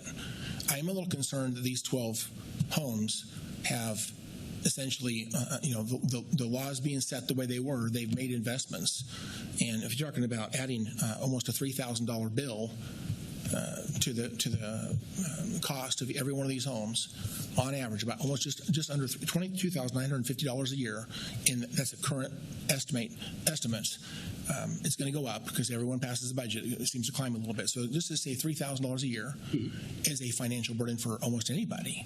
Correct. To find a $3,000 increase, over 40% tax increase. And taxes right now is the hottest topic in Sedgwick County. We are overwhelmed with this discussion. So it bothers me that at the 11th hour that we've essentially changed the situation for these homes after they made investments for these years. How it got to be this way, that's a great story. But the question is it reasonable for the city to receive $35,000 in tax revenue because of the services that they receive from the city? And I guess my opinion is it doesn't seem to be a fair exchange, if you will, of tax dollars for services. It seems like there's a benefit to the city. Other taxpayers perhaps will benefit. Again, having a 7.5% increase in assessed value for the entire city of Andale is a significant increase. And Mr. Mayor, if you're welcome to sit down, I have a statement I'd like to read. And Guess what? Here, if I may just say one thing in closing, that there is a benefit for the residents that are there, that if they were not on the ANDALE sewer system, they would have to pay $20,000 to $25,000 to put in an alternative septic system. I lived out in the county. I had to put in a lagoon. Those are not cheap, and those are not fun to maintain. And so there is a benefit to the residents of being on the ANDALE sewer system because we own the maintenance costs. We just paid $15,000 to pay our line from our pump house out to the lagoons. We're under the requirements, and we almost had to put in another cell, which would have been $1 million to us to put another cell out there on a lagoon. So it's, I mean, and I understand, Commissioner, I hate that this is unilateral. I hate what's going on in that part of it. At some point, you're in a leadership role. You got to make a decision what's the benefit for the better good. That may have some unintended side consequences on that part. But if they didn't get the city sewer, they're putting a $20,000 to $25,000, some might be a $30,000 sewer system, alternative septic system, that they then have to pay for. And to your, let me comment back, the alternative system is a third system. There's a septic system, which people are very familiar with, the septic tank and laterals. There is a lagoon system, which also requires, if you will, a pit that captures the solids before, that's the new regulations. And so both of those are allowed. If, again, there's a soil test that has to happen for the septic. But both of those are allowed on 2 to 4 acre lots. And so they have options. The yearly maintenance is much less for either one of those, especially for the lagoon. So they might invest more for the lagoon, but have less maintenance costs. At the end of the day, they were offered a city sewer system from the very beginning, and that's been a great relationship. One of the things that makes me scratch my head is how did that even happen? That, you know, the fact that that is that way is actually very curious to me, how that happened. So it is benefit, but that's not. That apparently was understood before these houses were even built. What's changing today is the $3,000 of additional tax, and nothing else substantially is changing for them. That's the concern. So with that, Mr. Mayor, thank you for your comments. I appreciate that. Thank you again, Mr. Mayor. Mr. Chairman, I'd like to take about 5 minutes and read a statement, if that's acceptable. Sure, certainly. You guys can take a break if you want. This is for the public. This is a public statement regarding the unilateral annexation by the City of Andale today, July 9th, 2025. I, Jim Howell, Sedgwick County Commissioner for District 5, wish to speak directly to the residents of our county, to the Kansas legislature, and to my colleagues in municipal government across the state. At the very heart of American democracy lies the principle that citizens deserve a voice in the government's taxes and laws under which they live. Yet under KSA 12-520, Kansas law still allows cities to unilaterally annex property without the consent, vote, or meaningful participation of the people whose homes and land are forcibly incorporated. I believe this power of unilateral annexation robs property owners of fundamental rights, imposes new tax burdens, and subjects them to city regulations and governance against their will. It results in taxation without representation. I say that again, it results in taxation without representation. To those being annexed without a voice, Kansas' current unilateral annexation laws are unfair, unbalanced, and operate to the detriment of private property rights. Across the country, many states, including North Carolina, Texas, Tennessee, Oklahoma, Arkansas, Utah, Arizona, Montana, New Mexico, Wisconsin, Oregon, Georgia, North Dakota, and Illinois, have recognized these injustices and have reformed their annexation laws. They have adopted measures such as requiring votes or petitions for consent, mandatory feasibility, and fiscal studies, enforceable service plans, coordination with counties and school districts, and a regional planning approach rather than unilateral municipal expansion. Here in Kansas, cities are required to prepare a service plan when proposing annexation, but these plans may lack substance, containing only minimal obligations like general policing, while offering no significant commitment to services such as water and sewer connections, street lighting, road maintenance, or other essential infrastructure improvements. Today we are confronted with exactly this problem. The City of Andale proposes to annex 12 established homes built on 2 to 4 acre lots. The residents of these homes are not faceless properties on a map. They are families who, over many years, have invested their savings, time, and energy into creating a certain way of life. They have made financial and personal decisions based on the laws as they stood. Choosing to live outside the city's jurisdiction, they have already borne the cost of water wells and road maintenance. Now they are being told at the 11th hour that their homes and properties will be absorbed into the city against their wishes. In this case, the City of Andale offers no new municipal services except for snow and ice removal on their township-maintained gravel roads. Let me stress here, it only says driveways today. The city also has offered to make municipal water available to the full cost of the connections, which is paid for by special assessment, estimated to be about $240,000 or $20,000 per residence, which is a significant and likely prohibitive cost for these 12 households. Meanwhile, each of these residences will face an estimated 43 mil property tax rate increase, which is more than 40%, all while continuing to rely on the same private water wells they already own and maintain. I also recognize that these residents are already contributing to the broader community. They pay state income taxes, sales taxes, county taxes, and they support local businesses and institutions. While it's sometimes argued that the homeowners living outside the city benefit from proximity to the city without paying city taxes, the truth is far more complex. These residents already contribute substantially to the region's economy and civic life. What makes this proposed annexation especially troubling is its timing. The city of Andale had every opportunity to annex this land when it was first platted, before homes were built. Instead, the city chose not to act then, only to pursue annexation today, after homeowners have made irreversible investments and decisions. This feels to many like a bait and switch, a situation where city waited until the neighborhood was built out and property values were high, creating an attractive new tax base, and then moved to annex the area to capture those revenues. While Kansas law technically gives the county commission the power to review whether the city of Andale has fulfilled its service plan obligations and potentially reverse the annexation if the service plan is not delivered, the reality is that the city's service plan contains so few substantive promises there will be very little meaningful basis for such a reversal. I want to be clear, and Mr. Mayor, this is for you directly. I do not fault the city of Andale, or any other city for that matter, for using the laws that exist today. Cities are acting within their authority granted to them by the state Kansas legislature. My objection is not aimed at any city in particular, but laws themselves, which grant disproportionate powers to cities while leaving homeowners and counties largely voiceless in these decisions. Historically, the Kansas legislature gave cities these powers, as many other states once did, but it is time to reconsider this imbalance. Across Kansas, there are more than 3,500 city council members compared to about 350 county commissioners, a nearly 10-to-1 ratio. This imbalance has contributed to laws that heavily favor cities and matters like annexation. I believe it is time for Kansas to rebalance the system. Counties should have a formal role in the annexation process. The people most directly affected should have a meaningful say in the decisions that impact the property taxes and fundamental rights. This more balanced process is established within KSA 12-521, which provides a thorough approach through which the boards of county commissioners determine whether to approve annexations, rather than the same city council that has initially proposed the annexation. Whether a property is inside a city or not does not have a fiscal impact on the revenue to the county, which allows counties to remain neutral in this decision. I call on the Kansas legislature, once again, to modernize Kansas annexation laws to require genuine consent through votes or petitions, comprehensive feasibility and fiscal impact studies, enforceable service plans and meaningful obligations and timelines, coordination with counties, school districts, and other affected governments, and protections against taxation without representation and arbitrary municipal expansion. I also appeal to my colleagues in city governments across the state.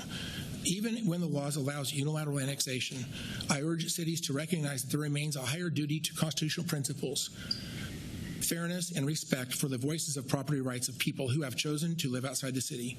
As such, even without legislative changes, cities could take steps today to ensure greater public trust and transparency by utilizing KSA 12-521 for these annexations. I stand firmly with the residents affected by the proposed annexation in Andale, and I pledge to continue to advocate for the laws and for new laws that restore balance, protect property rights, and give citizens the voice they deserve in shaping their futures. I cannot remain silent while laws exist that fail to protect the rights and property and freedom of those I was elected to represent. It is time for change. I would just say this. I have been advocating for this change for 10 years. I have added this to the legislative platform. In some years, the county commission allowed that to be on the platform. There's never been a bill introduced, unfortunately.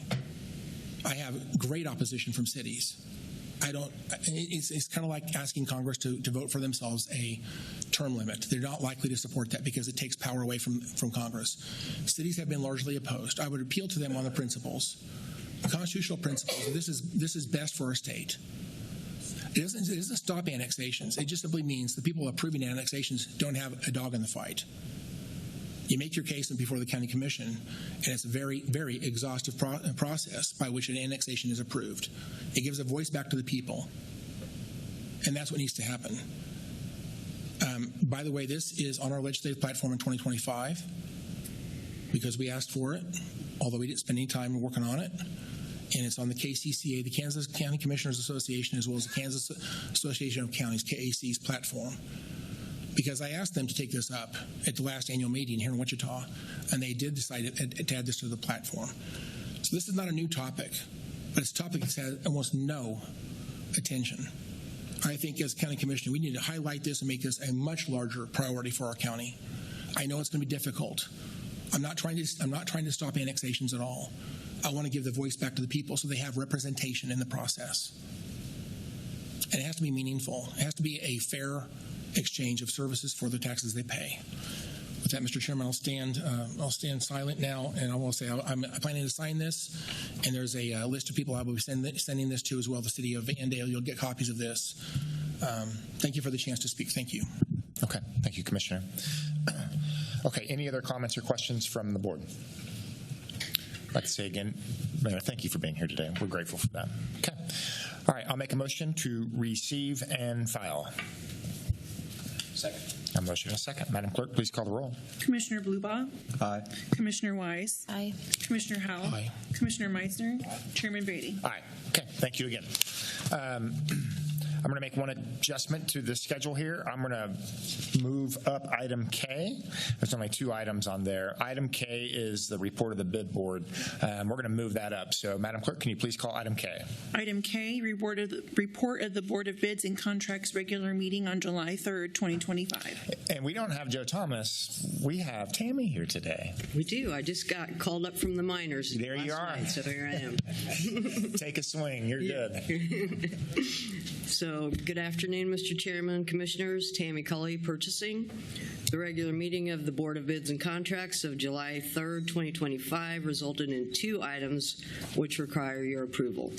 Our first item is voice recording system for emergency communications, recommending to utilize the HGAC by contract RP07-20 with Excom Incorporated in the amount of $106,202.06. If approved, funding for this purchase will come from the existing fund balance in the Technology and Equipment Reserve Fund. A new fund center will be created within the fund and budget authority established in the amount of the purchase price. Item 2 is debt book lease management system renewal for the Division of Finance, recommending to accept the quote from Fifth Asset Incorporated, doing business as Debt Book in the amount of $66,750 for a contract period of 3 years beginning July 31st, 2025 through July 30th, 2028. With that being said, I'll be happy to try to answer any questions you may have and recommend approval. Okay. Tammy, thank you very much. Commissioners, any questions? 2 items here on the bid board. Okay. Seeing none, I'll make a motion to approve the recommendations of the Board of Bids and Contracts regular meeting on July 3rd, 2025. Second. A motion and a second. Madam Clerk, please call the roll. Commissioner Blubaugh? Aye. Commissioner Wise? Aye. Commissioner Howell? Aye. Commissioner Meissner? Chairman Brady? Aye. Tammy, thank you. Just for the record, one of my favorite people in Sedgwick County government. Thank you. She's the best. Okay, we are going to, Joe, that's not a slight on you, by the way, but that's just, Tammy brings life to this place. Okay, we are going back now to item I. Clerk, can you please call item I? Presentation of the County Manager's 2026 recommended budget. Manager Tom Stoltz, take it away. Good afternoon, Chairman and Commission. I'm Stoltz, County Manager, here today with Lorian's latest contribution to the forest shortage, the 2026 recommended budget. I will go through a brief overview today. We have been discussing this in earnest since February, so this is somewhat a culmination of that work. The Commission has been heavily involved in the development of this document, as have citizens, and we did a new reach out to the community this year with a survey that we put out. We'll talk a little bit about as we go through this. This is not the completed budget. This is the recommended budget. It's what I call the 98% budget. The last 2% is for the people to decide how to maneuver and massage this particular document. It does, however, today set the maximum amount of spending for the year. So whatever we walk away from today, you cannot go past that dollar amount. You can go below that dollar amount, but cannot go past. This is the usual list of people that help develop the budget every year, along with citizens and the commission. We have Joe Currier was nice enough to sit on this process this year. We were in between directors until we got Scott hired, so they both had contribution to this document going forward. And of course, Lorian leads the show as the budget director. Our overall goals for this particular budget, as heard in the retreat from the commission and also from citizens, was to make sure that we come forward with a balanced budget, that there is no recurring costs or long-term costs to the taxpayer over time. So that's priority number one. The commission made known we want to continue our emphasis on staffing stability regarding reasonable compensation, benefit, and support for our employees. The commission, again, this year wanted to prioritize mission-critical county services, those which are core to the county. And they also made it very clear, all 5 of you made it very clear, we were not to capture all available valuation, and we have, for the 3rd year in a row, want to reduce the county mill levy. So those were the priorities going in. This is just a quick review of the process, and we'll remind the public of some of these dates again at the end. The process has gone through starting with staff late in 2024. The commission got earnestly involved in February of 25 through the workshop. We've worked our way up to here. We did, as I mentioned before, operate and kick off a new budget simulator this year, which allows the public to take part in the budgeting process. We will do that again next year. We'll tweak it, make it better than it was this year. This was year 1. And now we are here today for the recommended budget.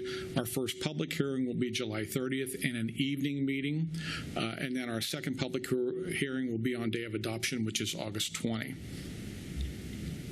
Our state of operations currently, this is just an overall global look at kind of how we sit today. We are in so much better shape today than we were 3 years ago with staffing, even a little bit better shape than we were a year ago. So we've had drastically improved staffing through this commission's action and commitment to its employees. We are now in a stage where we are looking for that balance.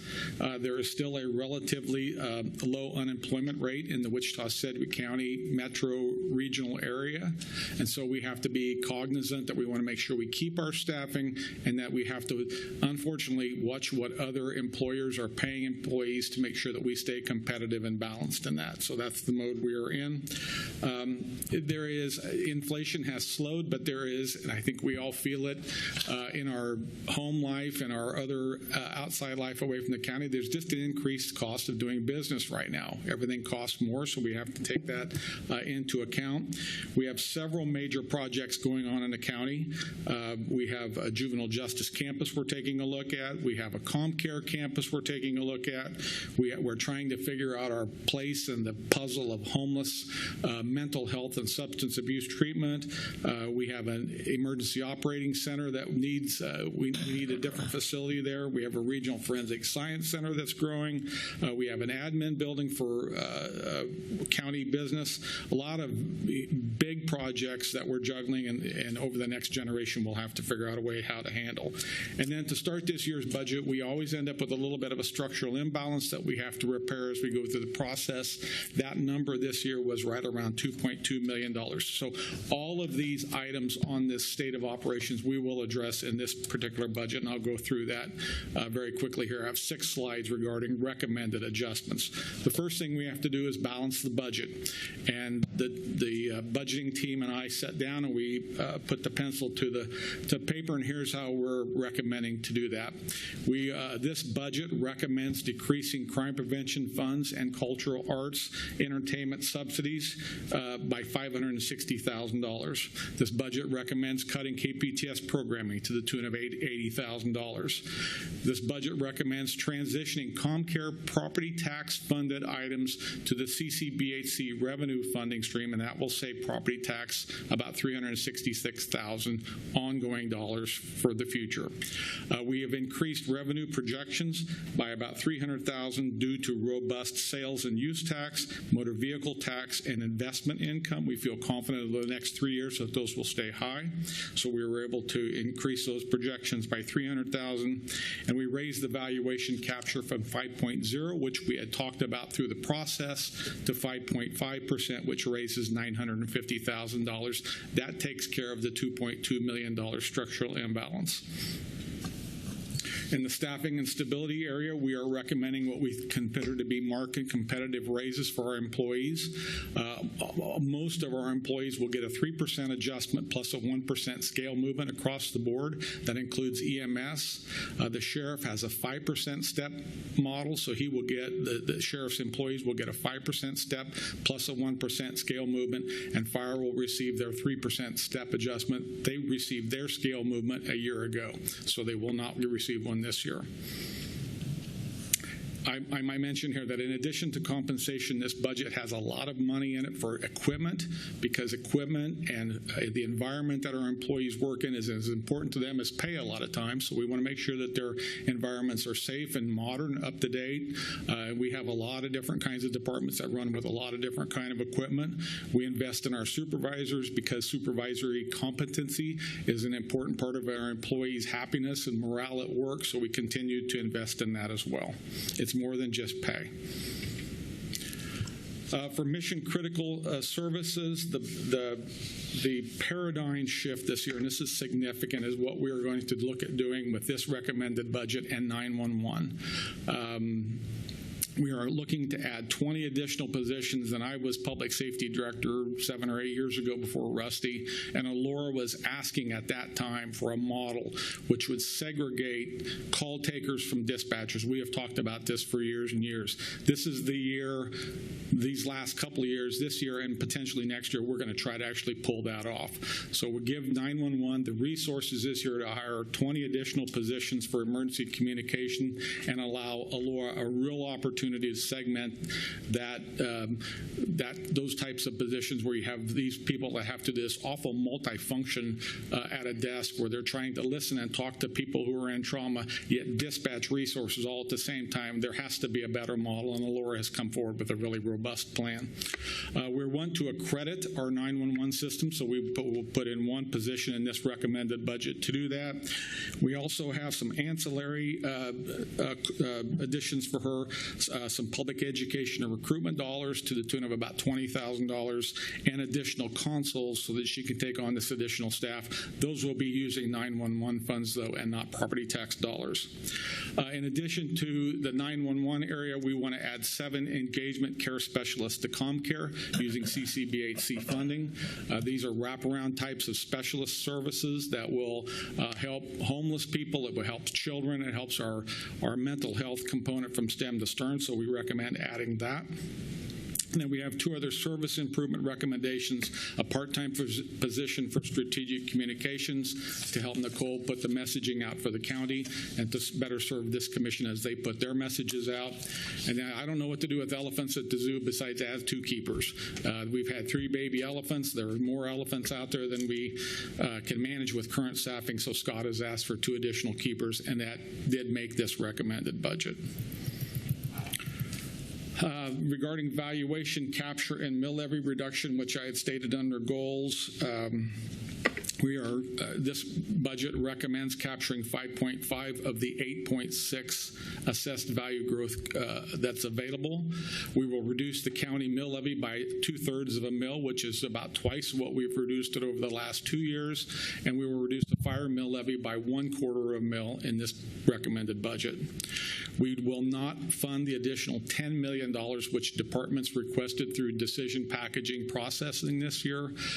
because that would not allow us to capture the mill levy. In facilities and infrastructure, it's similar. We have to maintain our vital infrastructure within Sedgwick County. We have $10.3 million in this budget recommended for draining projects and infrastructure repair to taxpayer-owned facilities, and $24.9 million for road and bridge projects countywide. This is what our total numbers are looking like for this year. Property tax rates will be estimated to be 27.881 mils. That is a reduction from the 28.659 where we currently set. County fire taxes will go down to 6.75, which is a reduction from the 17.00 mils that they have today. We are on a scale down path in the fire mills to get us to ultimately to 16 mils over the next few years of budgeting. I will remind people that look at this number and see that $624 million or the 593 Sedgwick County dollars. Those are property taxes, but all revenues and other kinds of grant streams that we see in. It is also the maximum spending authority. There are contingency dollars embedded in that amount that we do not plan to spend. So this is the maximum amount of money that the Commission can spend in 2026 if this goes forward today. This is our usual slide that we show on just where our money is going, where the recommended budget is going, and you can see, again, general government, public safety encompass about 68% of these dollars, with 18% in public services, aging, ComCare, et cetera, that help supply the needs for the people in the community. Just a quick timeline now. The recommended budget online is at sedgwickcounty.org. That is live. Our online public forum will be it starts today and goes through August 19th. Our first public hearing, as I mentioned before, is July 30th at 6 p.m. Our second public hearing and our revenue neutral rate hearing will be on August 20 at 9 a.m. and hopefully followed by a budget adoption. So there's good news and bad news with this budget that we can talk about. Let me give you the bad news first, right? We had to cut $10 million in decision packages, which is a disappointment to our departments who aspired to provide premium service for the community. We had to reduce a crime prevention fund back to basically a singular program. We have to continue our glide path for most of our culture, arts, and recs. We cut them another 5%, and we cut KPTS by $80,000. That's the bad news side. The good news side is we are drastically professionalizing our 911 and emergency communication service. We have a competitive compensation adjustment proposal on the table. We have good investment in infrastructure, roads, and bridges. We have a mill levy reduction, which this commission wanted, and we are not capturing all the valuation, which is good for our taxpayers. And we have reduced our structural imbalance to zero. So that's the good news side of this particular recommended budget.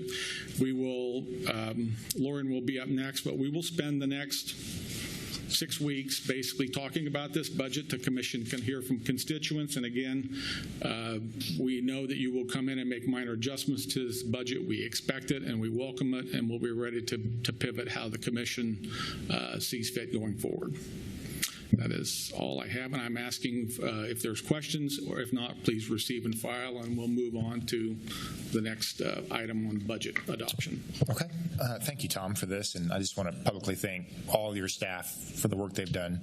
We start this from the commission in February, but you guys start quite a bit before that, so thank you, Tom, your management staff, Lindsay, Lorian, and the budget staff that's here today. Thank you for all the work that you guys do. This is a big lift, and in my view, this is the most important thing we do as commissioners, is this budget and resourcing the 46 departments that make up Sedgwick County government. So we got 6 weeks to go, and there's going to be a lot of conversations to continue, but I appreciate the work that's been done to this point to deliver a recommended budget. So let's chat. Commissioner Meister. Yeah, Tom, thank you for the presentation. It really gives a nice snapshot, and I echo what Chairman Beatty just said, and I also want to point out thank you to all the departments that for their patience and understanding, hopefully understanding that they didn't get everything they want, and that on the 10 million of requests that were not able to get to fruition. and appreciate the employees that have enjoyed the last couple years of compensation adjustment, and now we're kind of on a glide path that gives a respectful increase in compensation, not a we're kind of out of the catch-up days, which is nice. Pressure eases the pressure to us. So thank you, employees and departments, and I guess lastly, thank you, taxpayers, at least for the county portion of your taxes, which is only about 25% of your tax bill, and we are not capturing everything that we could have, and the difference in what we're not capturing results in a mill levy reduction back to the taxpayer. So that's my statement. Okay, Commissioner Wise. Yes, thank you for all of your guys' work. I just wanted to make it known it doesn't have anything to do with adopting or passing this here today or receiving and filing it. But just to my other colleagues, I think it was our second commission meeting as an elected for Commissioner Blubaugh and I, that it was brought up that there was some resolutions on how we spend our dollars here and separating them into what we would call core functions, and then I think it was called quality of life at that point, or on those resolutions. There was two versions of that, and I think when I made my comment during that meeting was that I wasn't sure that we were at a final version in order to pass that. Mm-hmm. I want to bring that back up. I have talked with some staff to bring that back to the top of our piles so that we can continue that work, because I think it's a good thing to do. I think it's very responsible to look at the property taxes and the dollars that we get here, separating that from what is core function or what you called mission critical on your presentation, and then what else is maybe non-mission critical, but something that it's important to our community, and we want to always support what we can. So I just wanted to bring that up to my fellow commissioners up here, that I have asked for that to come up to the top of our inbox again, and something that we can work alongside this budget and future budgets. Good, ma'am. Okay, very good. Commissioner Blubaugh.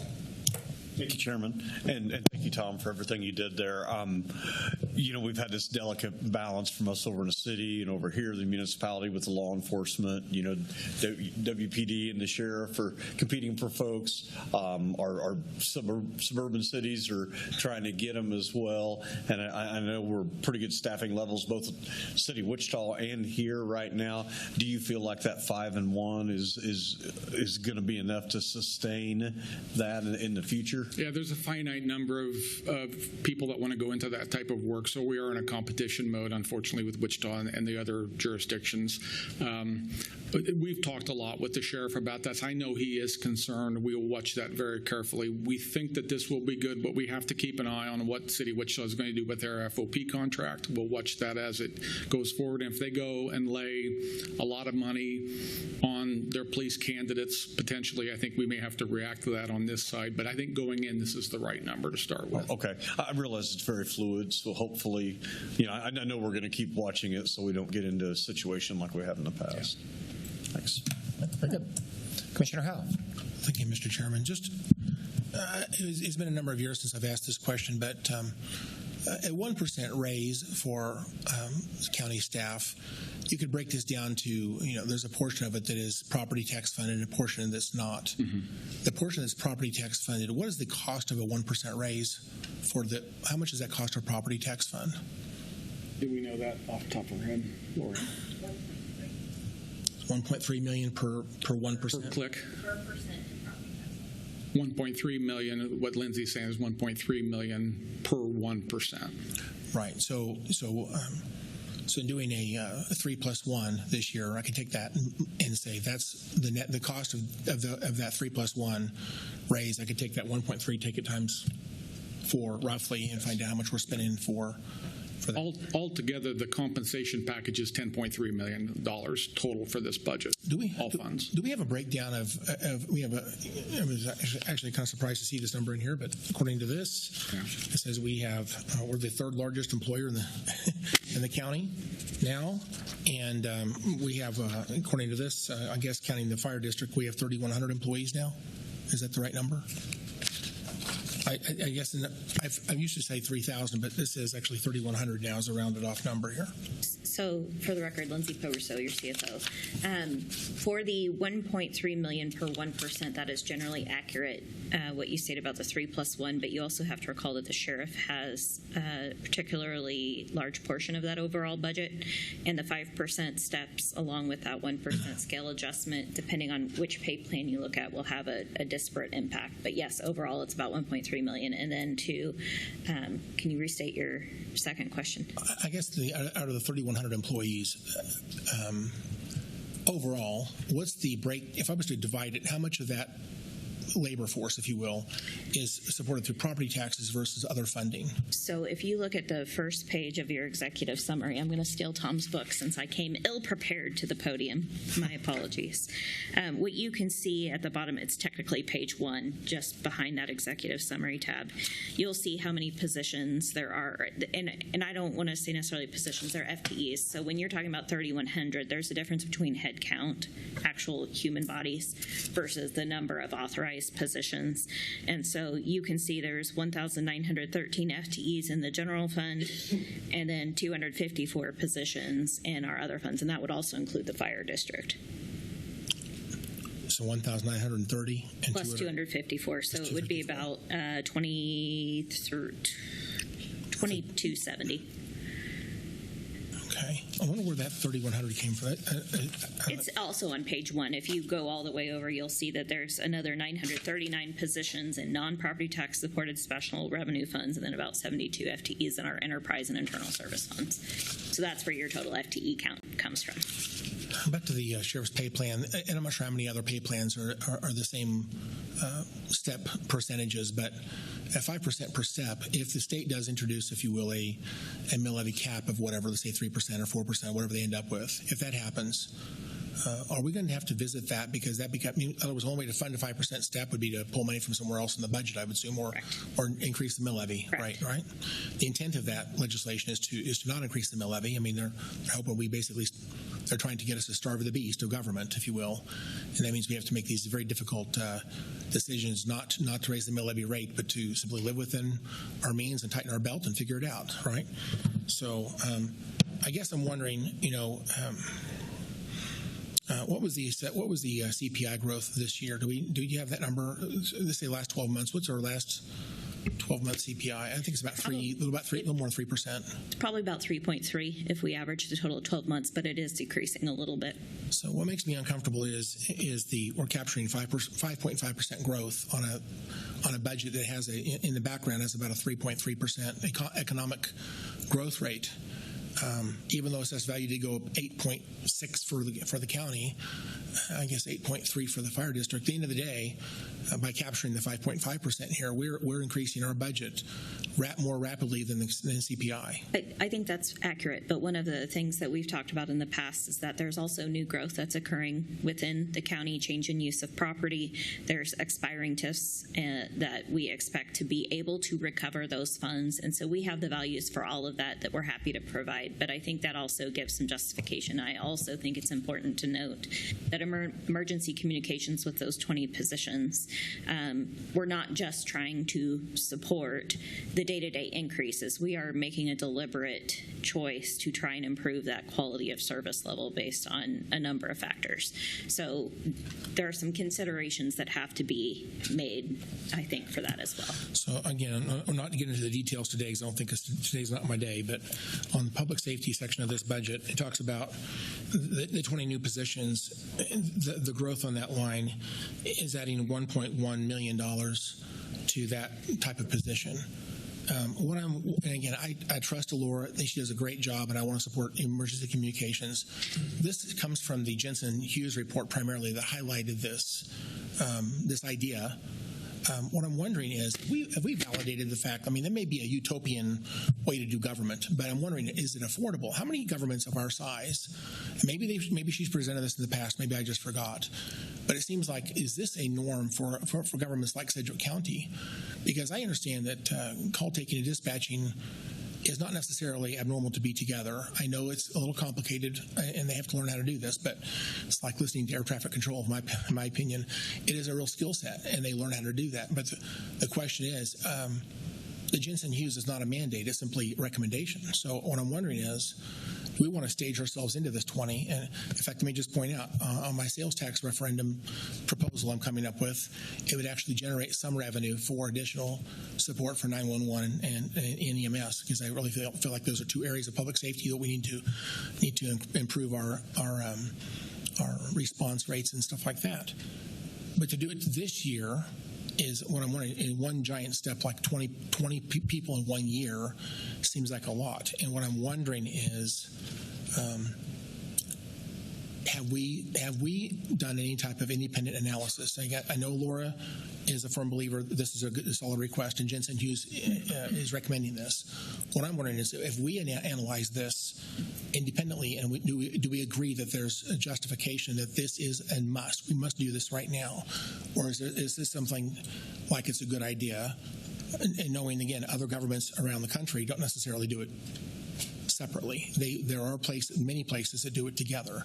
So I'm wondering, is this a need this year? Because that $1.1 million is a pretty big hit for 1 year for that one position, for this one type of job.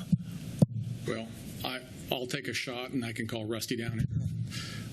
First of all, Jensen Hughes has cooperated what Laura has been saying for years, which we need to split the duties of call taker and dispatcher. She is, long before Jensen Hughes was a thing, long before the Brook Hollow fire, long before any of these things that have driven us to this point.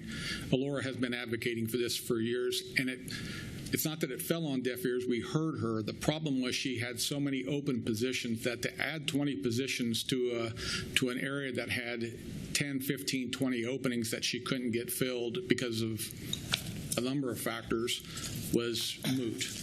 She is now staffed because of what this commission has done with pay the last couple of years. She is now staffed. And now we are positioned to where if we greenlight this, if this recommended budget goes through, she can actually get these bodies hired. So I look at Jensen Hughes as a cooperation of what we have known for years in the county to be not great practice with how we treat our dispatchers and what we ask them to do in a multitasking stage. So there's that. I will tell you that our dispatch center is different than most dispatch centers in the country in that we, the county, provide dispatching services for every public safety entity in this county. That is rare. There is no police entity dispatcher. There is no fire dispatcher. This all falls on Sedgwick County 911 systems. And to do comparatives, peer analysis, back and forth is virtually impossible because nobody else is set up exactly like we are here and provide the types of services that we do here. I think it is a superior service. It is all centralized. Everything comes in through one pipeline. It all gets dispatched out through one pipeline. I think when you look at other counties and other municipalities that have various lines and trunks that they have to move people through, it makes people wait for their services. So I think we have a superior model here, but it is different than others. It's interesting. I mean, Jensen Hughes brought this up because they also brought up the idea that Wichita Fire needs to have someone monitor the TAC channel and essentially assist in making sure dispatch is correctly handled or whatever. That may be a more relevant point on the Brook Hollows fire. I don't want to get too deeply involved in that, but I would say this issue, I don't think this was actually a factor in that fire. There was a criticism that there was not time to go back and review the audio, which is perhaps a total staff issue because, again, it was the middle of the night and there's a lot of calls coming in. And so I don't know that this would necessarily change that reality. Again, if there's a car accident and 20 people see it, 20 people might call at the same time, and that ends up, overwhelming, if you will, the center for a few minutes until they catch up with all the surge of calls. And that's just a reality of how people tend to call in these things. But at the end of the day, I don't know that Jensen Hughes, although it's making this recommendation, that this actually was a factor in in that fire necessarily. I've read that report thoroughly, and I don't know that I would agree that this is a factor. This is a good thing to do if you can afford it. But again, $1 million in one position makes me wonder. What I'm getting to is I really wish we could trim about $1 million out of this budget. One of my frustrations is if you would ask me, in fact, we had this conversation, I think, early, like in February. What's our comfort level with how much assessed value you want to capture this year? We were thinking it was about 7.49% assessed value, and that turned out to be 8.6. So it's more than 1% higher, and we relaxed a little bit. We took opportunity to say, well, we don't have to be quite so harsh on this budget. We can do a 5.5%. And my frustration of that is knowing what's coming from the state, I don't feel comfortable with 5.5%. I think at the end of the day, we're asking for them to come and intervene in our business, which I don't think they need to do, but I think they're going to, because a 5.5% is going to be, if and when they understand what that means. If you're talking about a CPI of 3.3% and we grow our budget by 5.5%, there's going to be some comments come out of that deal, and they're going to feel like the reason we have to get involved is because you guys can't stop growing government faster than you should. And so that's my concern. And one of the things in this budget that's one of the biggest items of growth is this $1 million, $1.1 million for this one position. And what I want to say is, although I heard all the narrative getting us to this point, what I'm saying is, now that I see the numbers, what I'm wondering is we need to validate perhaps, or maybe stage into this rather than do it at one giant jump. I mean, is a way to do this over time, or again, if the sales tax initiative passes, that would certainly solve the problem as well. But I guess I'm done. I wish we could find a way to trim about ideally about $1.3 million out of here, and I don't know how to do that yet. I'm working on some ideas, but $1.3 million is quite a bit of money. Just to say that's essentially 1% salary for everybody. Again, if we didn't do that, it would essentially be a 1 mil decrease rather than a 0.82 mil decrease. It would change it from 0.82 to 1.0 by not doing a 3+1. If it was just simply 3%, for example, or if we did, again, if the total was 3% versus 4%, we would essentially be able to drop the mill levy by an additional 0.18 mils, which gives us a 1 mil reduction. And I think by doing that, we're not 5.5, we're probably less than 5% capture at that point. And that back in February, those are the numbers we talked about. What do you feel comfortable with? Most people up here were saying 4%, 4.5%. No one said 5. No one said 5.5. So here we are. We have a 5.5% recommendation, and I think you've done a tremendous job. Hope, you guys are amazing. Lindsay, the best person in Sedgwick County, in my opinion. Great staff.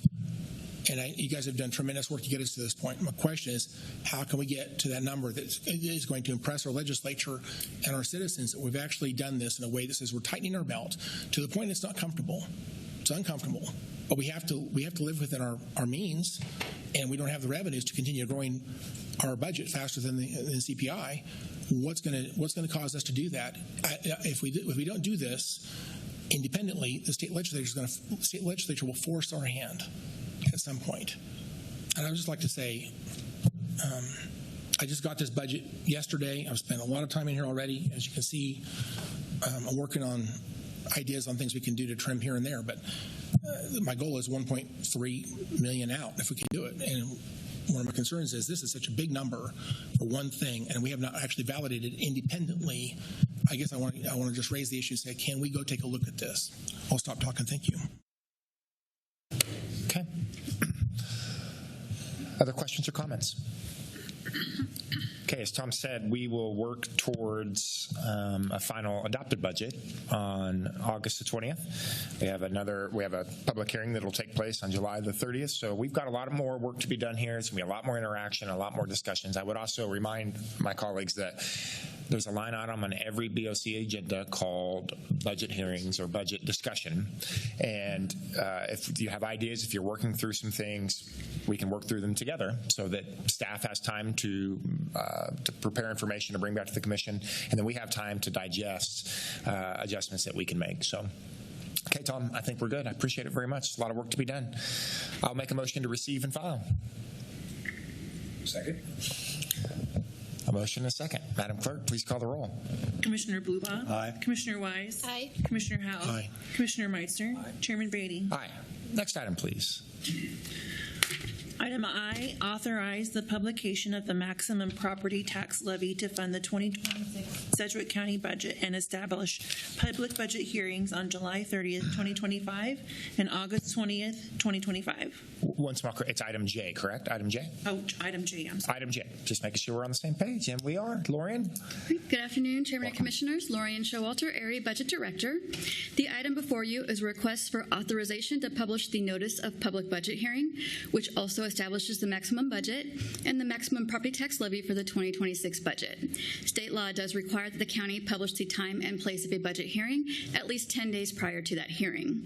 The notice must include a summary of the proposed budget that includes the maximum proposed spending for a given year, the maximum property tax levy proposed to fund the budget at a fund level, and this date is often referred to as the last update because after this point, the total budget for property tax funds and the maximum property tax levy cannot be increased without republishing the required notice and holding another public hearing.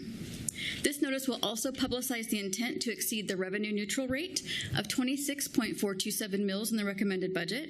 This will authorize us to notify the county clerk and make our publication in the county newspaper and on our county website of the August 20th hearing on exceeding that rate. The maximum proposed budget is $593,553,400 to be funded with a tax levy of $210,524,468 based on a mill levy rate of 27.881 mils, a decrease of 0.82 mils from our final 2025 rate. Our first public hearing will be held Wednesday, July 30th at 6 p.m., and our final public hearing will be held here in this room Wednesday, August 20th at 9 a.m. Budget adoption is also scheduled for August 20th. I'll be happy to stand for any questions. If there are none, I recommend you authorize the publication. Okay, Lauren, thank you for that. Appreciate all the detail. Commissioners, any questions on what we're doing here with item J? Commissioner Howe? First of all, my apologies to you, Lorian. You're not Hope. I always get these two confused, and I apologize. You're amazing, and she's amazing. Okay, I'll just say that. They're both awesome. Just people might wonder why I'm going to vote for this. Again, this keeps all of our cards in our hand. It does not mean that we can't reduce our budget. This simply establishes a maximum, and so keep all of our cards in our hand. I will be voting for this today if someone makes a motion. Thank you. Okay. Other questions or comments? Again, we're establishing a maximum. This is not the final. This is the maximum amount. Okay, well, let me make a motion. I move that the board authorizes the publication of a notice of Sedgwick County's proposed intent to exceed the revenue neutral rate for its 2026 budget and to notify the county clerk of the same. The publication regarding notice of Sedgwick County's intent to exceed the revenue neutral rate for its 2026 budget shall include the revenue neutral rate of 26.427 mils, a total maximum budget of $593,553,400, and ad valorem property tax levy of $210,524,468, which is approximately equivalent to 27.881 mils. And that's based on the estimated assessed valuation, which is subject to technical adjustments, and the date, time, and location of the public hearing regarding the revenue neutral rate, which is to be held on August 20th, 2025 at 9 a.m. in Ruffin Auditorium, 100 North Broadway, Wichita, Kansas, 67202. That is a motion. Do I have a second? Second. A motion, and I have a second on a long run-on sentence. Madam Clerk, please call the roll. Commissioner Blubaugh? Aye. Commissioner Wise? Aye. Commissioner Howell? Aye. Commissioner Meitzner? Aye. Chairman Beatty? Aye. Lorian, thank you very much. Don't go far.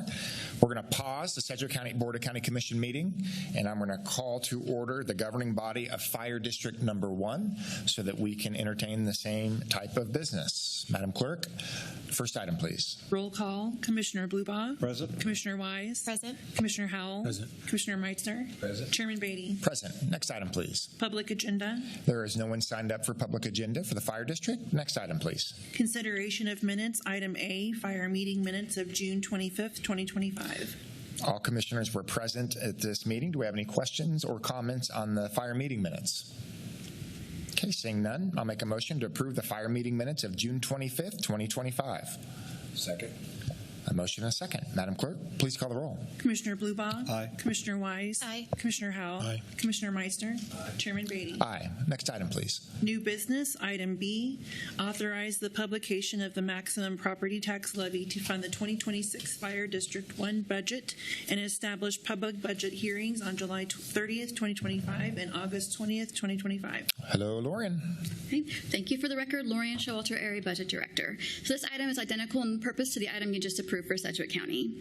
The publication sets the maximum budget for the fire district at $31,184,850 and establishes a maximum property tax levy of $23,650,889 based on a mill levy rate of 16.750 mills, a decrease of 0.25 mills from our final 2025 rate.